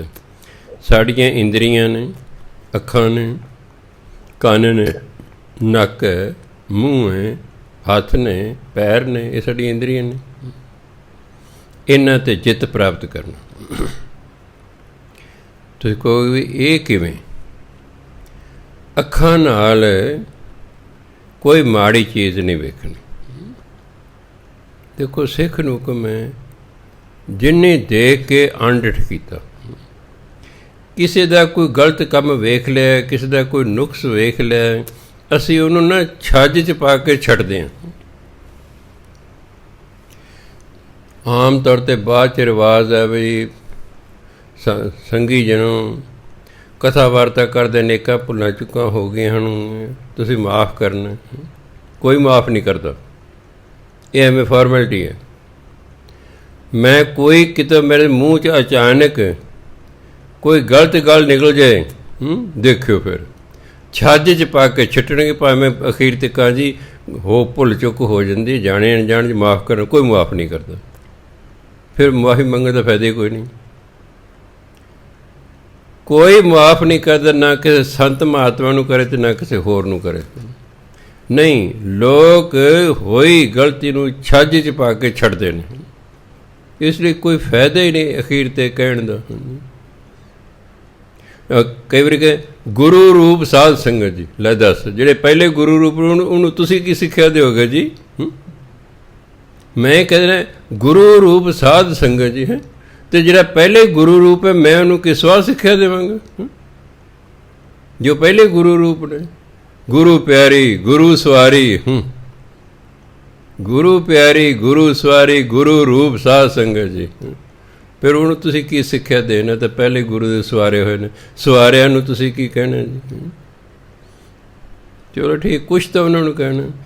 ਕਈ ਤਾਂ ਕਿ ਹਾਂ ਭਾਈ ਸੰਗੀ ਜਨੋਂ, ਬਸ ਇਹ ਜ਼ਿਆਦਾ ਠੀਕ ਹੈ। ਸਾਧ ਸੰਗਤ ਮੇਰੇ ਵਰਗੇ ਸਾਧ ਸੰਗਤ ਤਾਂ ਵੀ ਨਹੀਂ ਠੀਕ ਹੈਗਾ।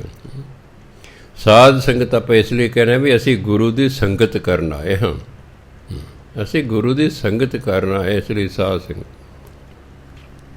ਹੋਰ ਗੁਰੂ ਪਿਆਰੇ ਗੁਰੂ ਸਵਾਰੇ ਕਿੱਥੇ ਜੀ? ਉਹ ਤਾਂ ਪਤਾ ਨਹੀਂ ਕਿੰਨੇ ਕੁ ਜਨਮ ਲੱਗਣਗੇ ਸੁਧਰਨ ਦੇ ਹਨ। ਇਸ ਲਈ ਗੁਰੂ ਮਹਾਰਾਜ ਕਹਿੰਦੇ ਮਨ ਕੀ ਵਾਸ਼ਨਾ ਮਨ 'ਤੇ ਟਰੈ, ਇੰਦਰੀ ਜਿੱਤ ਪੰਚ ਦੋਖ 'ਤੇ ਰਹਿਤ। ਅੱਖਾਂ ਇੰਦਰੀ ਨੇ, ਅੱਖਾਂ ਨਾਲ ਕੋਈ ਮਾੜਾ ਦ੍ਰਿਸ਼ ਨਹੀਂ ਵੇਖਣਾ। ਕੰਨ ਵੀ ਇੰਦਰੀਆਂ ਨੇ, ਕੰਨਾਂ ਨਾਲ ਕੋਈ ਮਾੜੀ ਗੱਲ ਨਹੀਂ ਸੁਣਨੀ। ਜੀਭ ਵੀ ਇੰਦਰੀ ਹੈ, ਜੀਭ ਨਾਲ ਕੋਈ ਗਲਤ ਨਹੀਂ ਬੋਲਣਾ। ਹੱਥ ਵੀ ਇੰਦਰੀਆਂ ਨੇ, ਹੱਥਾਂ ਨਾਲ ਕੋਈ ਮਾੜਾ ਕੰਮ ਨਹੀਂ ਕਰਨਾ। ਪੈਰ ਵੀ ਇੰਦਰੀਆਂ ਨੇ, ਪੈਰਾਂ ਨਾਲ ਮਾੜੇ ਪਾਸੇ ਨਹੀਂ ਜਾਣਾ। ਇਹ ਹੁੰਦਾ ਜਿੱਤ ਲੈਣਾ, ਭਾਵ ਆਪਣੀਆਂ ਇੰਦਰੀਆਂ ਨੂੰ ਮਾੜੇ ਪਾਸੇ ਜਾਣ ਤੋਂ ਰੋਕ ਕੇ ਰੱਖਣਾ। ਪੰਜ ਦੋਖ 'ਤੇ ਰਹਿਤ। 5 ਦੋਸ਼ ਨੇ ਸਾਡੇ, ਦੋਖ ਮਨੇ ਦੋਸ਼, ਕਾਮ ਕ੍ਰੋਧ ਲੋਭ ਮੋਹ ਹੰਕਾਰ। ਇਹਨਾਂ ਤੋਂ ਰਹਿਤ ਹੋਣਾ, ਇਹਨਾਂ ਤੋਂ ਮੁਕਤ ਹੋਣਾ। ਨਾਨਕ ਕੋਟ ਮਦੇ ਕੋ ਐਸਾ ਅਪਰਸ, ਕਰੋੜਾਂ ਵਿੱਚੋਂ ਕੋਈ ਇੱਕ ਅੱਧਾ ਹੀ ਇਹੋ ਜਿਹਾ ਅਪਰਸ ਹੁੰਦਾ, ਉਹਨੂੰ ਅਸੀਂ ਅਪਰਸ ਕਹਿ ਸਕਦੇ ਹਾਂ। ਕੀ ਗੁਣ ਹੋਣੇ ਚਾਹੀਦੇ 'ਚ? ਝੂਠ ਨਾ ਬੋਲੇ, ਪਰਮਾਤਮਾ ਦੇ ਦਰਸ਼ਨਾਂ ਦੇ ਅੰਦਰ ਪ੍ਰੀਤ ਹੋਵੇ, ਕਿਸੇ ਬਗਾਨੀ ਔਰਤ ਦੀਆਂ ਸੁੰਦਰਤਾ ਨੂੰ ਭੈੜੀ ਨਿਗਾਹ ਨਾਲ ਨਾ ਤੱਕੇ, ਸਾਧੂਆਂ ਦੀ ਸੇਵਾ ਕਰੇ, ਸੰਤਾਂ ਦੀ ਸੰਗਤ ਕਰੇ, ਕੰਨਾਂ ਨਾਲ ਕਿਸੇ ਦੀ ਨਿੰਦਿਆ ਨਾ ਸੁਣੇ, ਆਪਣੇ ਆਪ ਨੂੰ ਸਾਰਿਆਂ ਤੋਂ ਨੀਵਾਂ ਸਮਝੇ, ਫਿਰ ਜੇ ਹਰਾਮ ਦੀ ਕਮਾਈ ਹੈ ਉਹਨੂੰ ਤਿਆਗ ਦੇਵੇ, ਮਨ ਦੀਆਂ ਜਿਹੜੀਆਂ ਭੈੜੀਆਂ ਵਾਸ਼ਨਾਵਾਂ ਉਹ ਛੱਡ ਦੇ, ਇੰਦਰੀਆਂ ਭੈੜੇ ਪਾਸੇ ਨਾ ਜਾਣ, ਉਹ ਉਹਨਾਂ 'ਤੇ ਕੰਟਰੋਲ ਕਰੇ, ਅਤੇ ਪੰਜੇ ਬੁਰਾਈਆਂ ਤੋਂ ਜਦੋਂ ਰਹਿਤ ਹੋ ਜਾਏ, ਕਹਿੰਦੇ ਉਹਨੂੰ ਕਹਿੰਦੇ ਅਪਰਸ। ਅਤੇ ਇਹੋ ਜਿਹਾ ਅਪਰਸ ਕਰੋੜਾਂ ਵਿੱਚੋਂ ਕੋਈ ਇੱਕ ਅੱਧਾ ਹੁੰਦਾ, ਕੋਟ ਮਦੇ ਕੋ, ਕਰੋੜਾਂ 'ਚੋਂ ਕੋਈ ਇੱਕ ਅੱਧਾ ਐਸਾ ਅਪਰਸ ਹੁੰਦਾ। ਇਹ ਤਾਂ ਅਸੀਂ ਅਪਰਸ ਬਾਰੇ। ਹੁਣ ਅੱਗੇ ਹੈਗਾ ਵੈਸ਼ਨੂੰ, ਵੈਸ਼ਨਵ, ਹਿੰਦੀ ਪੂਰਾ ਨਾਂ ਹੈ ਵੈਸ਼ਨਵ। ਵੈਸ਼ਨੂੰ ਦਾ ਦੂਜਾ ਅਰਥ ਹੈ ਜਿਹੜੇ ਮੀਟ ਨਹੀਂ ਖਾਂਦੇ, ਸ਼ਰਾਬ ਨਹੀਂ ਪੀਂਦੇ, ਉਹਨੂੰ ਕਹਿੰਦੇ ਬੰਦਾ ਵੈਸ਼ਨੂੰ ਹੈ ਜੀ। ਵੈਸ਼ਨਵ ਵੀ ਇੱਕ ਫਿਰਕਾ ਹੈ, ਜਿਵੇਂ ਅਪਰਸ ਇੱਕ ਫਿਰਕਾ ਹੈ, ਇੱਕ ਪੰਥ ਹੈ, ਇੱਕ ਸੈਕਟ ਹੈ, ਇਸ ਤਰ੍ਹਾਂ ਹਿੰਦੂਆਂ 'ਚ ਵੈਸ਼ਨਵ ਵੀ ਇੱਕ ਫਿਰਕਾ ਹੈ, ਜਿਹੜੇ ਆਪਣੇ ਅਸੀਂ ਜੀ ਵੈਸ਼ਨਵ ਹਾਂ, ਅਸੀਂ ਵੈਸ਼ਨੂੰ ਹਾਂ। ਗੁਰੂ ਮਹਾਰਾਜ ਕਹਿੰਦੇ ਵੈਸ਼ਨੂੰ ਕੌਣ ਹੈ? ਵੈਸ਼ਨੂੰ ਸੋ ਜਿਸ ਉੱਪਰ ਸੋ ਪ੍ਰਸੰਨ। ਵੈਸ਼ਨੂੰ ਉਹ ਹੈ ਜਿਸ 'ਤੇ ਪਰਮਾਤਮਾ ਖੁਸ਼ ਹੋਵੇ, ਜਿਸ 'ਤੇ ਪਰਮਾਤਮਾ ਖੁਸ਼ ਹੈ ਬਸ ਸਮਝੋ ਵੈਸ਼ਨੂੰ। ਹੋਰ ਕੀ? ਇੱਕ ਤਾਂ ਮੀਟ ਨਾ ਖਾਣ ਵਾਲਾ। ਕਬੀਰ ਸਾਹਿਬ ਗੰਗਾ ਦੇ ਕੰਢੇ ਬੈਠੇ, ਉੱਥੇ ਲੋਕ ਮੱਛੀਆਂ ਫੜ ਰਹੇ ਸੀ। ਕਹਿੰਦੇ ਕਬੀਰ ਸਾਹਿਬ ਤੁਸੀਂ ਨਹੀਂ ਮੱਛੀ ਖਾਂਦੇ? ਕਹਿੰਦੇ ਭਾਈ ਸਾਨੂੰ ਤਾਂ ਗਿਆਨ ਹੈ। ਕਹਿੰਦੇ ਜੀ ਕੀ ਗਿਆਨ ਹੈ? ਕਹਿੰਦੇ ਜੇ ਅਸੀਂ ਇੱਕ ਵਾਰ ਮੱਛੀ ਖਾਵਾਂਗੇ ਨਾ, ਸਾਨੂੰ ਇੱਕ ਜਨਮ ਮੱਛੀ ਦਾ ਲੈਣਾ ਪਏਗਾ। ਜਿਵੇਂ ਤੁਸੀਂ ਮੱਛੀਆਂ ਫੜ ਕੇ ਫਿਰ ਉਹਨੂੰ ਤਲ ਕੇ ਖਾਂਦੇ ਨਾ, ਐਂ ਫਿਰ ਮੈਨੂੰ ਵੀ ਅਗਲੇ ਤਲ ਕੇ ਖਾਣਗੇ, ਕਿਉਂਕਿ ਮੈਨੂੰ ਗਿਆਨ ਹੈ, ਇਸ ਲਈ ਮੈਂ ਮੱਛੀ ਨਹੀਂ ਖਾਂਦਾ। ਮਹਾਤਮਾ ਬੁੱਧ ਦੇ ਜੀਵਨ 'ਚ ਵੀ ਆਉਂਦਾ। ਮਹਾਤਮਾ ਬੁੱਧ ਇੱਕ ਦਿਨ ਚੇਲੇ ਪੁੱਛਦੇ, ਸੁਆਮੀ ਜੀ ਤੁਸੀਂ ਇਹ ਮਾਸ ਨਹੀਂ ਖਾਂਦੇ? ਕਹਿੰਦੇ ਭਾਈ ਸਾਨੂੰ ਤੇ ਗਿਆਨ ਹੈ। ਕਹਿੰਦੇ ਕੀ ਗਿਆਨ ਹੈ? ਕਹਿੰਦੇ ਸੁਣੋ,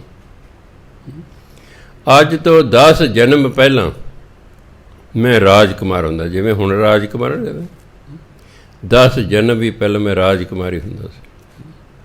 ਮਹਾਤਮਾ ਬੁੱਧ ਰਾਜਕੁਮਾਰ ਸਨ, ਰਾਜੇ ਦੇ ਪੁੱਤਰ ਸਨ। ਰਾਜ ਭਾਗ ਛੱਡ ਕੇ ਤਪੱਸਿਆ ਕਰਕੇ ਗਿਆਨ ਦੀ ਹਾਸਲ ਕਰ ਲਿਆ ਗਿਆਨ, ਅਤੇ ਜਿਹੜਾ ਗਿਆਨਵਾਨ ਉਹਨੂੰ ਕਹਿੰਦੇ ਨੇ ਬੁੱਧ, ਉਹਨੂੰ ਕਹਿੰਦੇ ਨੇ ਬੁੱਧ, ਇਸ ਲਈ ਉਹਨੇ ਕਿਹਾ ਮਹਾਤਮਾ ਬੁੱਧ। ਕਹਿੰਦੇ ਮੈਨੂੰ ਤਾਂ ਗਿਆਨ ਹੈ। ਕਹਿੰਦੇ ਕੀ ਗਿਆਨ ਹੈ ਜੀ? ਕਹਿੰਦੇ 10 ਜਨਮ ਪਹਿਲਾਂ ਮੈਂ ਰਾਜਕੁਮਾਰ ਹੁੰਦਾ ਸੀ।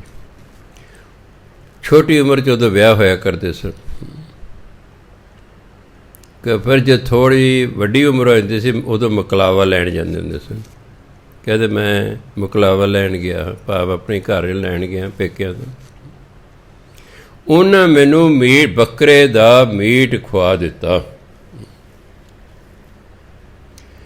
ਕਹਿੰਦੇ ਚੇਲਿਓ ਤੁਸੀਂ ਸੁਣ ਕੇ ਹੈਰਾਨ ਹੋਵੋਗੇ ਕਿ ਮੈਂ ਬੱਕਰਾ ਮਾਰਿਆ ਨਹੀਂ ਸੀ, ਮੈਂ ਸਿਰਫ ਬੱਕਰੇ ਦਾ ਮੀਟ ਖਾਧਾ ਸੀ। 10 ਜਨਮ ਮੈਨੂੰ ਬੱਕਰੇ ਦਾ ਜਨਮ ਲੈਣਾ ਪਿਆ। ਹਰ ਵਾਰੀ ਮੈਨੂੰ ਫੜ ਕੇ ਵੱਢਿਆ ਟੁੱਕਿਆ ਜਾਂਦਾ ਸੀ, ਖਾਧਾ ਜਾਂਦਾ ਸੀ।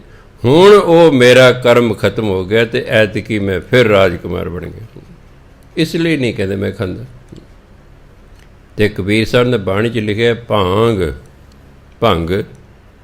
ਭੰਗ ਮਾਛਲੀ ਮੱਛੀ, ਸੁਰਾ ਪਾਨ, ਸੁਰਾ ਸ਼ਰਾਬ ਨੂੰ ਕਹਿੰਦੇ ਨੇ।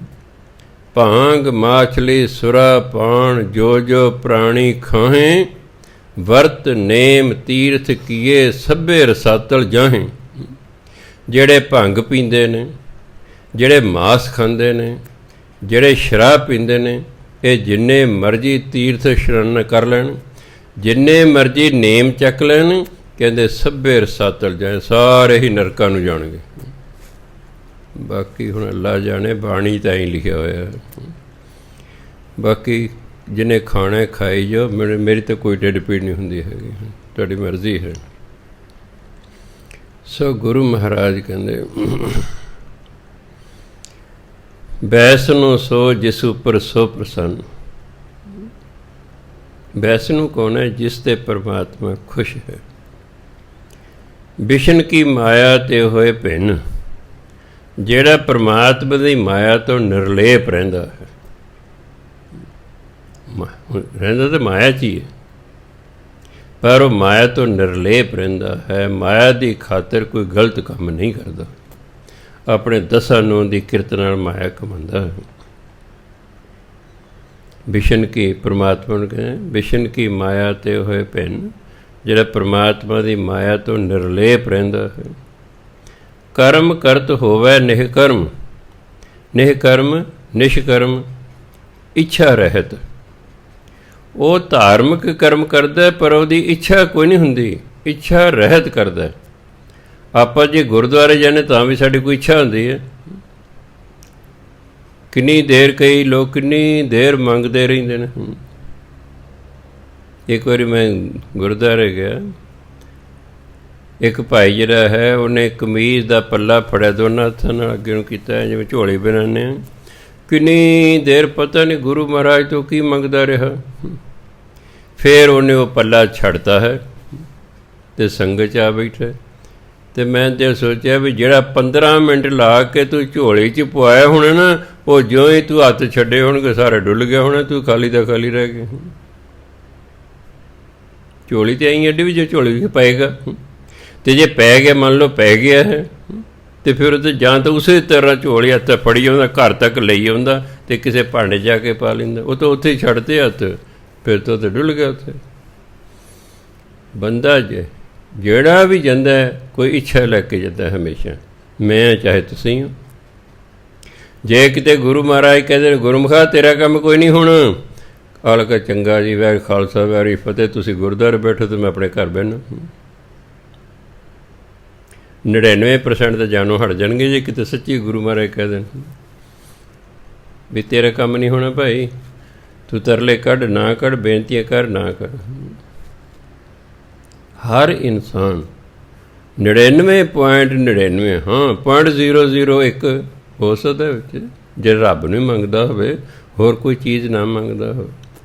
ਕਿਉਂਕਿ ਜੇ ਤੁਸੀਂ ਸੰਤ ਬਣਨਾ, ਜੇ ਤੁਸੀਂ ਬ੍ਰਹਮ ਗਿਆਨੀ ਬਣਨਾ, ਜੇ ਤੁਸੀਂ ਸਾਧ ਬਣਨਾ, ਤਾਂ ਫਿਰ ਤੁਹਾਨੂੰ ਸੰਸਾਰਕ ਮੰਗਾਂ ਛੱਡਣੀਆਂ ਪੈਣਗੀਆਂ ਅਤੇ ਸਿਰਫ ਇੱਕੋ ਹੀ ਮੰਗ ਰਹੇਗੀ ਕਿ ਹੇ ਸੱਚੇ ਪਾਤਸ਼ਾਹ ਤੂੰ ਮਿਲ। ਸੋ ਇਸ ਲਈ ਕਿ ਕਰਮ ਕਰਤ ਹੋਵੇ ਨਿਹਕਰਮ। ਉਹ ਕਰਮ ਕਰਦਾ ਧਾਰਮਿਕ, ਪਰ ਨਿਸ਼ਕਾਮ ਕਰਦਾ। ਉਹਦੇ ਅੰਦਰ ਕੋਈ ਜਿਹੜਾ ਹੈ ਇੱਛਾ ਨਹੀਂ ਹੁੰਦੀ ਕਿ ਜਿਹੜਾ ਮੈਂ ਕਰਮ ਕਰਾਂ ਇਹਦੇ ਬਦਲੇ ਮੈਨੂੰ ਆ ਮਿਲੇ। ਆਪਾਂ ਤਾਂ ਪਾਠ ਕਰਦੇ ਹਾਂ, ਆਪਾਂ ਉਹਦੇ ਬਦਲੇ ਕੁਛ ਮੰਗਦੇ ਹਾਂ। ਸਿਮਰਨ ਕਰਦੇ ਹਾਂ, ਕਈ ਵਾਰੀ ਉਹਦੇ ਬਦਲੇ ਕੁਛ ਮੰਗਦੇ ਹਾਂ।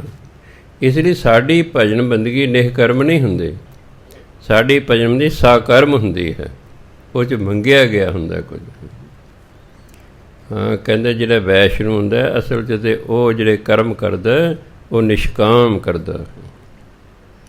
ਤਿਸ ਵੈਸ਼ਨੂੰ ਕਾ ਨਿਰਮਲ ਧਰਮ। ਉਹਦੇ ਜਿਹੜੇ ਕਰਮ ਨੇ ਉਹ ਤਾਂ ਪਵਿੱਤਰ ਹੋ ਜਾਂਦੇ ਨੇ।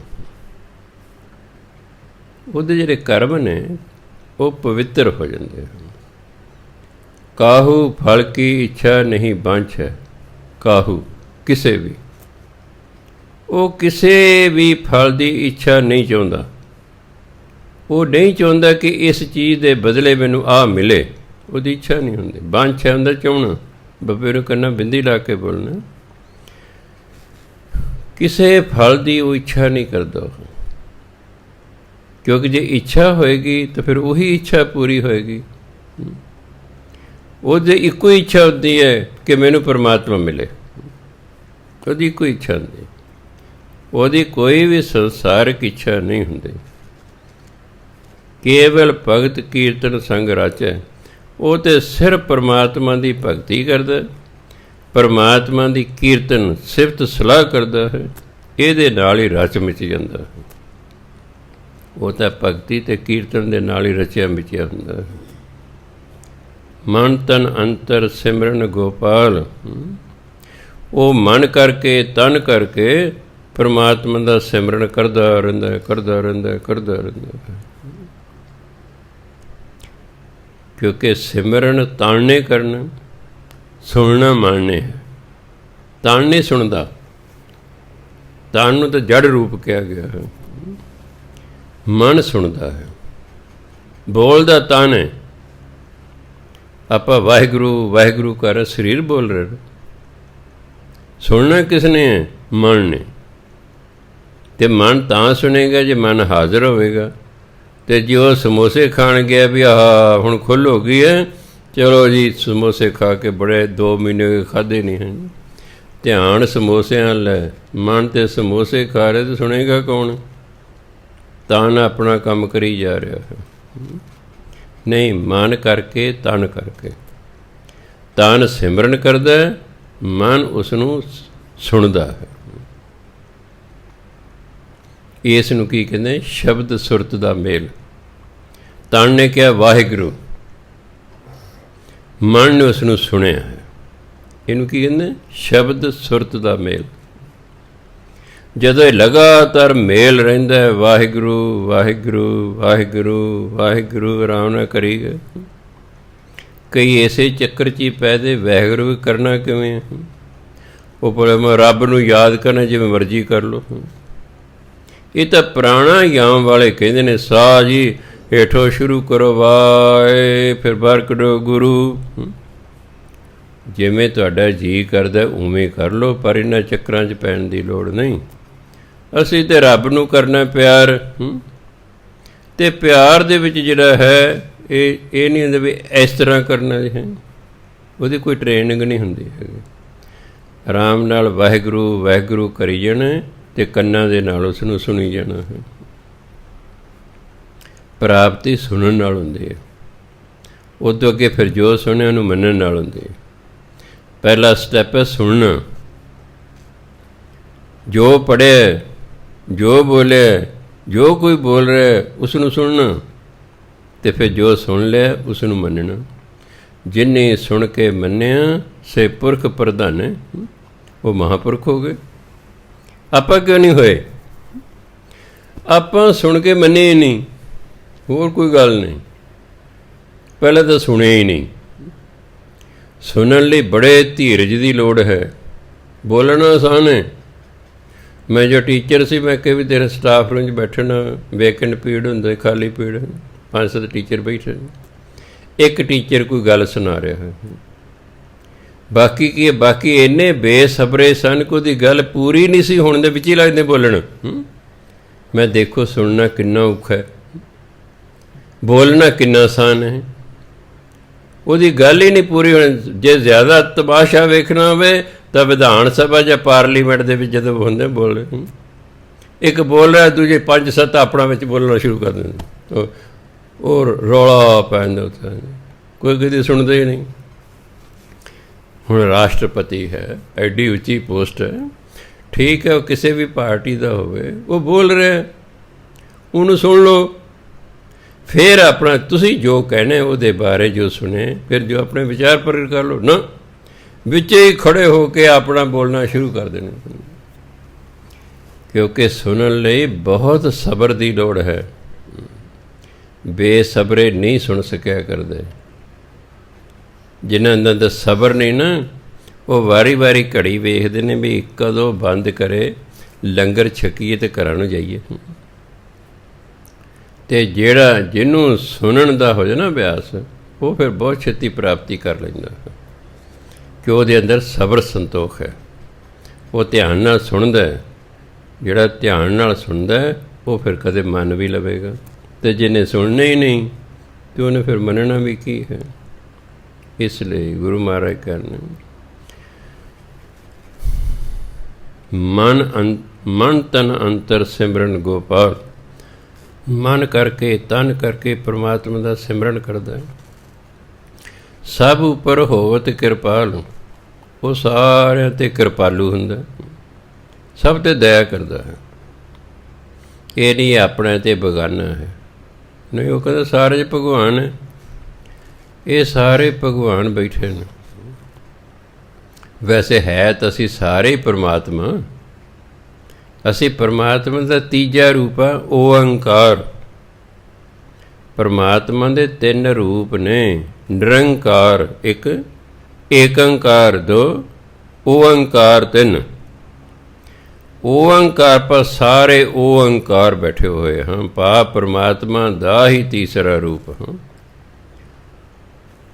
ਜਦੋਂ ਪਰਮਾਤਮਾ ਨੇ ਆਕਾਰ ਬਣਾਇਆ ਨਾ, ਉਦੋਂ ਫਿਰ ਅਸੀਂ ਵੀ ਬਣ ਗਏ, ਸ੍ਰਿਸ਼ਟੀ ਬਣ ਗਈ, ਪਸ਼ੂ ਪੰਛੀ ਜੀਵ ਜੰਤੂ ਸਭ ਬਣ ਗਏ। ਉਹਨੇ ਕਿਹਾ ਓਅੰਕਾਰ, ਬਸ ਇੰਨੇ ਕਿਹਾ ਤੇ ਸ੍ਰਿਸ਼ਟੀ ਬਣਨੀ ਸ਼ੁਰੂ ਹੋ ਗਈ। ਕਿਸੇ ਨੇ ਕਿਹਾ, ਪਰਮਾਤਮਾ ਨੇ ਕਿਹਾ ਲੋਗੋਸ, ਤੇ ਸੰਸਾਰ ਬਣਨਾ ਸ਼ੁਰੂ ਹੋ ਗਿਆ। ਕਿਸੇ ਨੇ ਕਿਹਾ, ਪਰਮਾਤਮਾ ਨੇ ਕਿਹਾ ਓਮ, ਤੇ ਸ੍ਰਿਸ਼ਟੀ ਬਣਨੀ ਸ਼ੁਰੂ ਹੋ ਗਈ। ਪਰਮਾਤਮਾ ਨੇ ਹੁਕਮ ਕੀਤਾ ਤੇ ਬਣਨਾ ਹੋ ਗਿਆ ਸਭ ਕੁਛ। ਸੋ ਗੁਰੂ ਮਹਾਰਾਜ ਕਹਿੰਦੇ ਉਹ ਸਾਰਿਆਂ 'ਤੇ ਕਿਰਪਾਲੂ ਹੁੰਦਾ, ਕਿਉਂਕਿ ਉਹਨੂੰ ਸਾਰਿਆਂ ਦੇ ਵਿੱਚ ਪਰਮਾਤਮਾ ਮਹਿਸੂਸ ਹੁੰਦਾ ਹੈ। ਆਪ ਦ੍ਰਿੜ੍ਹ ਅਵਰਹਿ ਨਾਮ ਜਪਾਵੇ। ਉਹ ਪਹਿਲਾਂ ਨਾਮ ਨੂੰ ਆਪਣੇ ਅੰਦਰ ਪੱਕਿਆਂ ਕਰਦਾ ਹੈ, ਫਿਰ ਦੂਜਿਆਂ ਤੋਂ ਨਾਮ ਜਪਾਉਂਦਾ, ਫਿਰ ਦੂਜਿਆਂ ਨੂੰ ਕਹਿੰਦਾ ਭਾਈ ਤੁਸੀਂ ਵੀ ਨਾਮ ਜਪਿਆ ਕਰੋ। ਜਪ ਜਪ ਕੇ ਜਦੋਂ ਲਾਭ ਮਹਿਸੂਸ ਹੁੰਦਾ, ਫਿਰ ਬੰਦਾ ਕਹਿੰਦਾ ਯਾਰ ਕਾਹਨੂੰ ਕੰਜੂਸੀ ਕਰਨੀ ਹੈ, ਹੋਰ ਵੀ ਕਿਸੇ ਦਾ ਭਲਾ ਹੋ ਜਾਏ। ਹੁਣ ਕਈ ਮੇਰੇ ਕੋਲ ਅਰਦਾਸ ਕਰਾਉਣੇ ਨੇ, ਉਹਨਾਂ ਦੇ ਕੰਮ ਰਾਸ ਹੋ ਜਾਂਦੇ ਨੇ।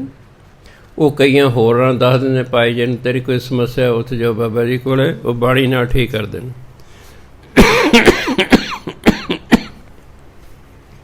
ਕਿਉਂਕਿ ਹੋਰ ਤਾਂ ਸਿੱਖ ਕੋਲ ਹੁੰਦਾ ਨਹੀਂ।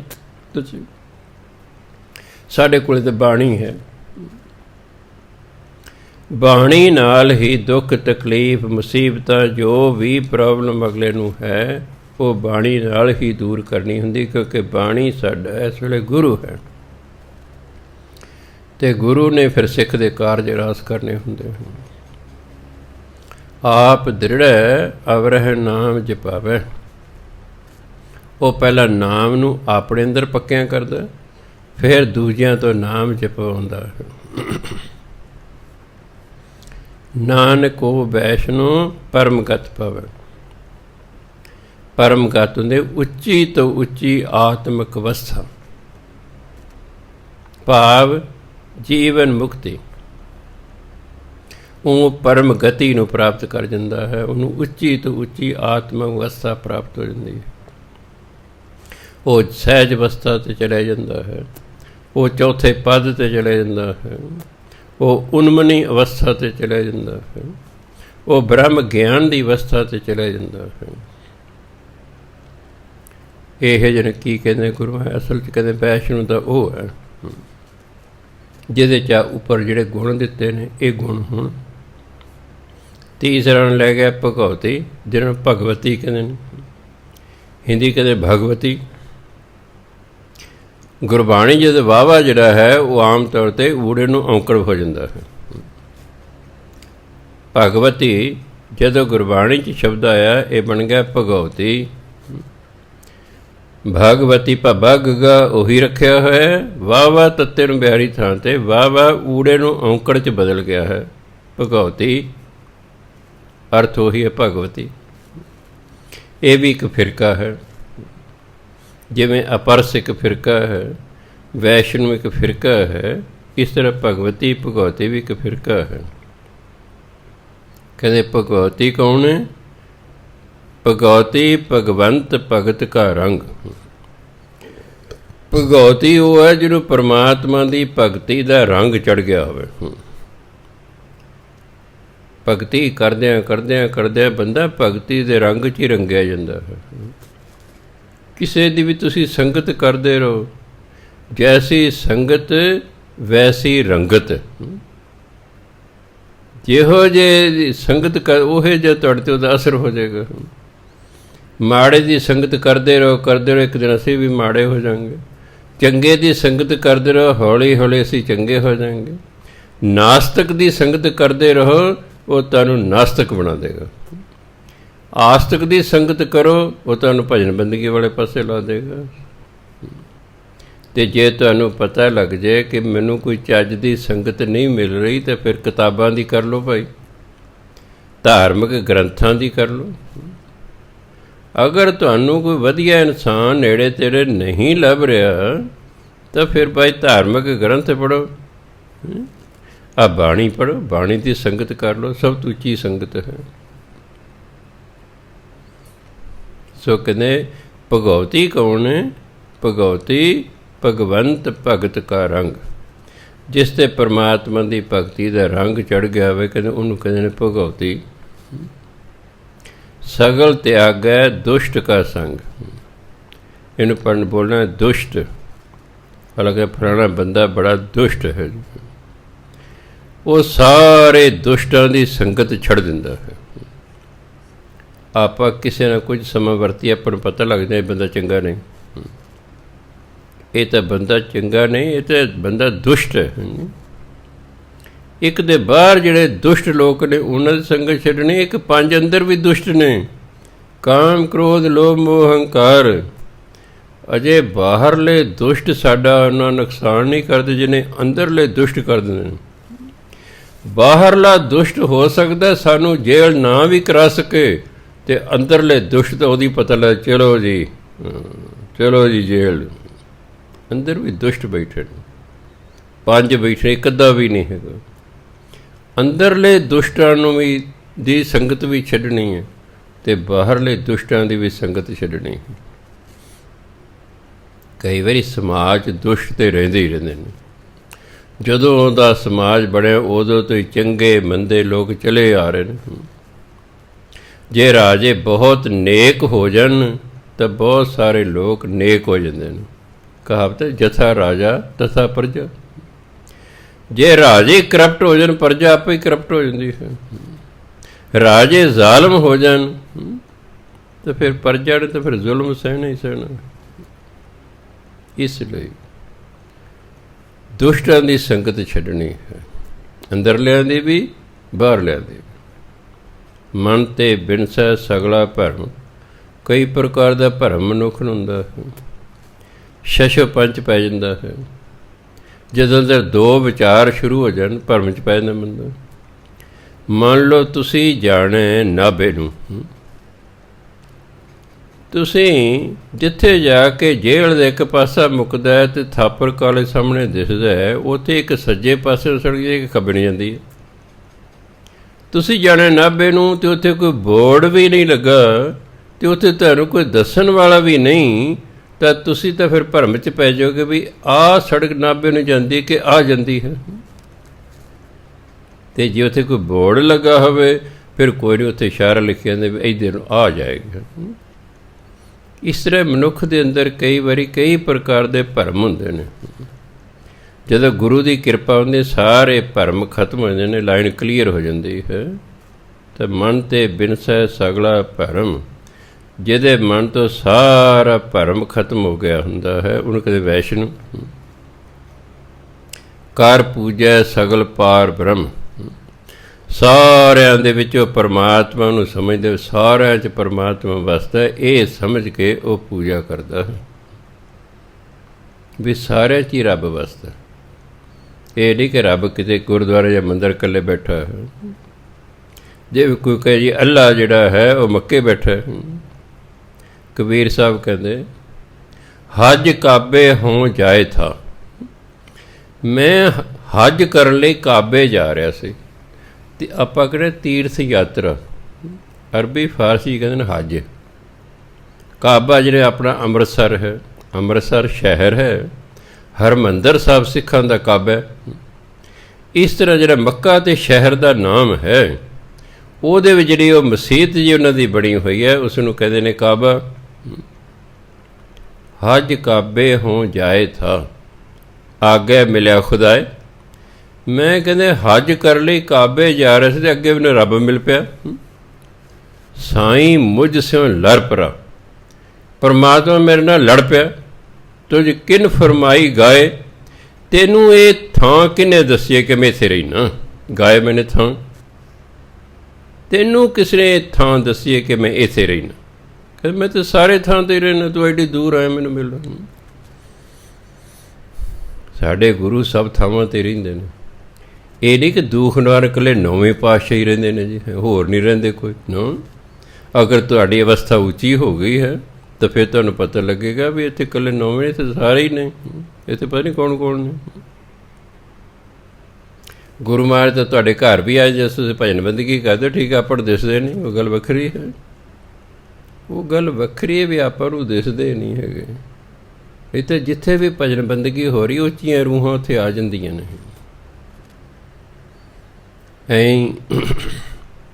नारद जी ने एक बारी विष्णु महाराज नूं मिलना सी, उन्हां दे घर चले गए। उन्हां दी अगों सपत्नी कहंदे भी वो तो जी बाहर गए ने, कदों मुड़नगे जी? कहंदे तां मैनूं पता नहीं है। नारद जी कहते कित्थे गए ने? कहते नारद जी तुहाडी दिव्य दृष्टि खुली, तुसीं वेख लो कित्थे ने, मैनूं तां दस के नहीं गए। नारद जी पहाड़ां ते गए, उत्थे विष्णु नहीं मिले। जंगलां 'च गए, उत्थे नहीं मिले।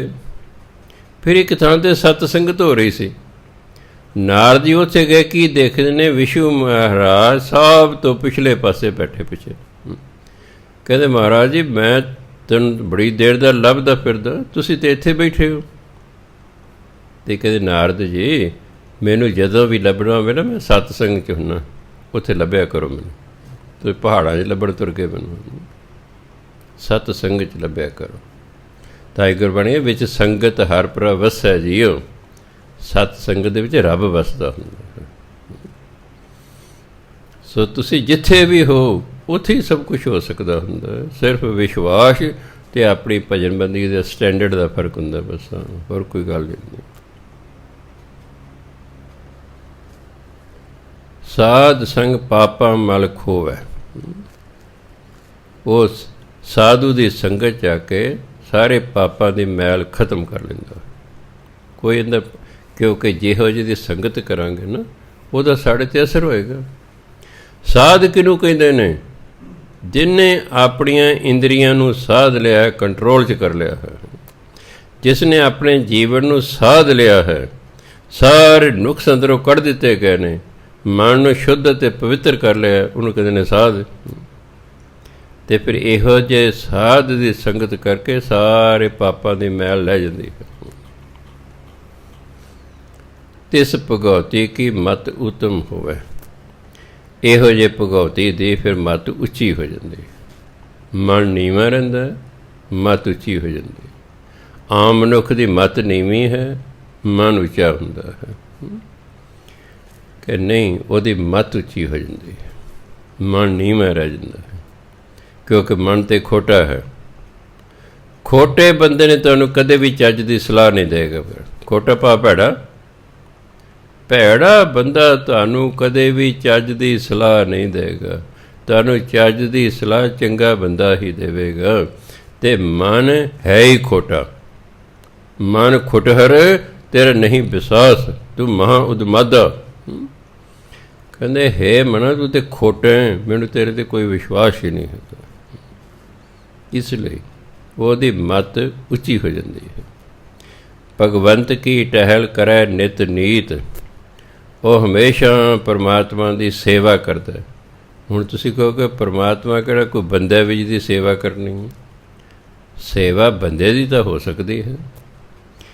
परमात्मा की सेवा गुरबाणी कहती परमात्मा का नाम जपना, परमात्मा का नाम जपना परमात्मा की सेवा है। ते गुरु की गल मनना गुरु की सेवा है। दो ही सेवा होंदी है गुरबाणी च, एक परमात्मा की एक गुरु की। परमात्मा की सेवा है नाम जपना, ते गुरु की सेवा है गुरु की गल मनना। आ जी फलाना बच्चा अपने माँ प्यो की बड़ी सेवा करता है, भाव अपने माँ प्यो के आखे लगता है, माँ प्यो जो उन्होंने कहते हैं वो कर दिंदा है, बस आखे लगना है, यही असल च सेवा है। भगवंत की टहल करे नित नीत, नित नीत मतलब हमेशा हमेशा परमात्मा का नाम जपदा रहिंदा है। ਮਨ ਤਨ ਅਰਪੈ ਵਿਸ਼ਨ ਪ੍ਰੀਤ। ਉਹ ਪਰਮਾਤਮਾ ਦੇ ਪਿਆਰ ਵਿੱਚ ਆਪਣੇ ਮਨ ਅਤੇ ਤਨ ਨੂੰ ਅਰਪਣ ਕਰ ਦਿੰਦਾ ਹੈ। ਭਾਵ ਮਨ ਕਰਕੇ ਤਨ ਕਰਕੇ ਉਹ ਪਰਮਾਤਮਾ ਨੂੰ ਪਿਆਰ ਕਰਦਾ ਹੈ, ਉਹਦੀ ਭਜਨ ਬੰਦਗੀ ਕਰਦਾ ਹੈ। ਕਹਿੰਦੇ ਮਨ ਵੇਚੈ ਸਤਿਗੁਰ ਕੇ ਪਾਸ ਤੇ ਸੇਵਕ ਕੇ ਕਾਰਜ ਰਸ। ਮਨ ਹੀ ਵੇਚਣਾ, ਇਹੀ ਸਭ ਤੋਂ ਔਖਾ ਹੈ। ਧਨ ਦੇਣਾ ਔਖਾ ਨਹੀਂ, ਸਰੀਰ ਅਰਪਣ ਕਰਨਾ ਵੀ ਇਹ ਵੀ ਔਖਾ ਨਹੀਂ, ਸਭ ਤੋਂ ਔਖਾ ਹੈ ਮਨ। ਅਤੇ ਸਿੱਖ ਨੂੰ ਤਾਂ ਵੀ ਤੂੰ ਤਾਂ ਤਿੰਨੋਂ ਹੀ ਅਰਪਣ ਕਰਨੀ, ਤਨ ਮਨ ਧਨ ਸਭ ਸੌਂਪ ਗੁਰ ਕੋ ਹੁਕਮ ਮੰਨਿਆ ਪਾਈਏ। ਹੁਕਮ ਮੰਨ ਕੇ ਅਤੇ ਆਪਣੇ ਆਪ ਨੂੰ ਅਰਪਣ ਕਰਕੇ ਪਰਮਾਤਮਾ ਦੀ ਪ੍ਰਾਪਤੀ ਹੋਣੀ ਹੈ। ਹਰ ਕੇ ਚਰਨ ਹਿਰਦੈ ਵਸਾਵੈ। ਕਹਿੰਦੇ ਜਿਹੜਾ ਭਗਉਤੀ ਇਹਦਾ ਹਰੀ ਦੇ ਚਰਨਾਂ ਨੂੰ ਹਿਰਦੇ 'ਚ ਵਸਾਉਂਦਾ ਹੈ। ਇੱਥੇ ਹਰੀ ਦੇ ਚਰਨਾਂ ਤੋਂ ਭਾਵ ਹੈ ਹਰੀ ਦੀ ਯਾਦ, ਹਰੀ ਦਾ ਨਾਮ ਆਪਣੇ ਹਿਰਦੇ 'ਚ ਵਸਾ ਲੈਂਦਾ। ਜਿਹਨੂੰ ਅਸੀਂ ਯਾਦ ਕਰਦੇ ਰਹੀਏ ਸਾਲਾਂ ਬੱਧੀ ਕਰਦੇ ਰਹੀਏ, ਹੌਲੀ ਹੌਲੀ ਉਹਦੀ ਯਾਦ ਹਿਰਦੇ 'ਚ ਵਸ ਜਾਂਦੀ ਹੈ। ਅਤੇ ਯਾਦ ਰੱਖਿਓ, ਜਦੋਂ ਕਿਸੇ ਦੀ ਯਾਦ ਹਿਰਦੇ 'ਚ ਵਸਦੀ ਹੈ ਨਾ, ਫਿਰ ਉਹਨੂੰ ਯਾਦ ਨਹੀਂ ਕਰਨਾ ਪੈਂਦਾ, ਉਹ ਤਾਂ ਯਾਦ ਆਈ ਹੋਈ ਜਾਂਦਾ। ਇਹੀ ਕਾਰਨ ਹੈ ਕਿ ਉੱਚੀ ਅਵਸਥਾ 'ਚ ਜਾ ਕੇ ਬੰਦਾ ਵਾਹਿਗੁਰੂ ਵਾਹਿਗੁਰੂ ਨਹੀਂ ਕਰਦਾ, ਉਹ ਚੁੱਪ ਕਰਕੇ ਬੈਠਾ ਰਹਿੰਦਾ। ਉਹ ਵਾਹਿਗੁਰੂ ਉਸ ਨੂੰ ਯਾਦ ਆਈ ਹੋਈ ਜਾਂਦਾ। ਜਿਵੇਂ ਤੁਹਾਡਾ ਕਿਸੇ ਨਾਲ ਬੜਾ ਹੀ ਪਿਆਰ ਹੋਵੇ ਅਤੇ ਤੁਸੀਂ ਚੌਕੜੀ ਮਾਰ ਕੇ ਅੱਖਾਂ ਬੰਦ ਕਰਕੇ ਬਹਿ ਜਾਓ, ਉਹ ਪਿਆਰੇ ਨੂੰ ਆਵਾਜ਼ਾਂ ਮਾਰਨ ਦੀ ਲੋੜ ਨਹੀਂ ਹੈਗੀ, ਪਿਆਰਾ ਤਾਂ ਆਪੇ ਹੀ ਯਾਦ ਆਈ ਹੋਈ ਜਾਂਦਾ ਹੈ। ਇੱਥੇ ਅਸੀਂ ਪਹੁੰਚਣਾ। ਪਹਿਲਾਂ ਤਾਂ ਵਾਹਿਗੁਰੂ ਵਾਹਿਗੁਰੂ ਕਰੀ ਜਾਣਾ, ਫਿਰ ਵਾਹਿਗੁਰੂ ਨਾਲ ਪੈ ਜਾਏਗਾ ਪਿਆਰ, ਅਤੇ ਜਦੋਂ ਪਿਆਰ ਪੈ ਗਿਆ ਪਿਆਰਾ ਆਪੇ ਹੀ ਯਾਦ ਆਈ ਜਾਣਾ, ਵਾਹਿਗੁਰੂ ਕਰਨ ਦੀ ਲੋੜ ਹੀ ਨਹੀਂ ਪੈਣੀ ਹੈਗੀ। ਇਹ ਤਾਂ ਬੰਦ ਹੋ ਜਾਂਦਾ ਹੈ, ਸੁਰਤ ਜੁੜ ਜਾਂਦੀ ਹੈ, ਪਿਆਰਾ ਯਾਦ ਆਈ ਹੋਈ ਜਾਂਦਾ ਹੈ, ਬਸ ਉਹਦਾ ਨਾਮ ਲੈਣ ਦੀ ਫਿਰ ਲੋੜ ਨਹੀਂ ਪੈਂਦੀ। ਇਹ ਹੈ ਚਰਨਾਂ ਨੂੰ ਹਿਰਦੇ 'ਚ ਵਸਾ ਲੈਣਾ। ਭਗਉਤੀ ਜਿਹੜਾ ਅਸਲ 'ਚ ਕੌਣ ਹੈ? ਜਿਹੜਾ ਪਰਮਾਤਮਾ ਦੀ ਯਾਦ ਨੂੰ ਹਿਰਦੇ 'ਚ ਵਸਾ ਲੈਂਦਾ ਹੈ। ਨਾਨਕ ਐਸਾ ਭਗਉਤੀ ਭਗਵੰਤ ਕੋ ਪਾਵੈ। ਇਹੋ ਜਿਹਾ ਭਗਉਤੀ ਜਿਹੜਾ ਹੈ ਉਹ ਪਰਮਾਤਮਾ ਨੂੰ ਇੱਕ ਦਿਨ ਪਾ ਲੈਂਦਾ। ਇਹ ਗੁਣ ਦੱਸੇ ਨੇ, ਯਾਦ ਰੱਖਣੇ। ਇਹ ਸਿਰਫ ਉਹਨਾਂ ਲਈ ਨਹੀਂ ਹੈਗੇ। ਕਿਤੇ ਕਹੋ ਜੀ ਹਾਂ ਜੀ ਇਹ ਤਾਂ ਅਪਰਸ ਲਈ ਬਾਣੀ ਹੈ ਜੀ, ਇਹ ਤਾਂ ਵੈਸ਼ਨੂੰ ਲਈ ਬਾਣੀ ਹੈ ਜੀ, ਇਹ ਤਾਂ ਭਗਉਤੀ ਲਈ ਬਾਣੀ ਹੈ ਜੀ, ਅਤੇ ਅਸੀਂ ਤਾਂ ਨਾ ਜੀ ਅਪਰਸ ਹਾਂ, ਨਾ ਅਸੀਂ ਜੀ ਵੈਸ਼ਨੂੰ ਹਾਂ, ਅਤੇ ਨਾ ਅਸੀਂ ਭਗਉਤੀ ਹਾਂ। ਬਾਣੀ ਸਾਰਿਆਂ ਲਈ ਸਾਂਝੀ ਹੁੰਦੀ ਹੈ। ਉਪਦੇਸ਼ ਇੱਕ ਨੂੰ ਸੰਬੋਧਨ ਹੋ ਕੇ ਕੀਤਾ ਜਾਂਦਾ, ਹੁੰਦਾ ਉਹ ਸਾਰਿਆਂ ਲਈ ਹੈ। ਉਪਦੇਸ਼ ਸਾਰਿਆਂ ਲਈ ਹੁੰਦਾ ਹੈ, ਕਿਸੇ ਵਿਸ਼ੇਸ਼ ਲਈ ਨਹੀਂ ਹੁੰਦਾ। ਭਾਵੇਂ ਨਾਮ ਲੈ ਲੈ ਕੇ ਉਹਨਾਂ ਨੂੰ ਉਪਦੇਸ਼ ਦਿੱਤਾ, ਪਰ ਹਰ ਇੱਕ ਸਿੱਖ ਨੇ ਸਮਝਣਾ ਇਹ ਉਪਦੇਸ਼ ਮੇਰੇ ਲਈ ਹੈ। ਅਸੀਂ ਕੋਸ਼ਿਸ਼ ਕਰਨੀ ਹੈ, ਪਹਿਲਾਂ ਉਪਦੇਸ਼ ਨੂੰ ਸਮਝਣਾ ਹੈ ਅਤੇ ਫਿਰ ਸਮਝ ਕੇ ਉਸ 'ਤੇ ਚੱਲਣ ਦੀ ਕੋਸ਼ਿਸ਼ ਕਰਨੀ। ਅਤੇ ਜਦੋਂ ਅਸੀਂ ਚੱਲਣਾ ਸ਼ੁਰੂ ਕਰ ਦਾਂਗੇ ਫਿਰ ਇੱਕ ਦਿਨ ਮੰਜ਼ਿਲ ਵੀ ਆ ਜਾਵੇਗੀ। ਸੋ ਸਤਿਕਾਰਯੋਗ ਸਾਧ ਸੰਗਤ ਜੀ, ਸਮਾਂ ਹੋ ਗਿਆ। ਵਾਹਿਗੁਰੂ ਜੀ ਕਾ ਖਾਲਸਾ, ਵਾਹਿਗੁਰੂ ਜੀ ਕੀ ਫਤਿਹ।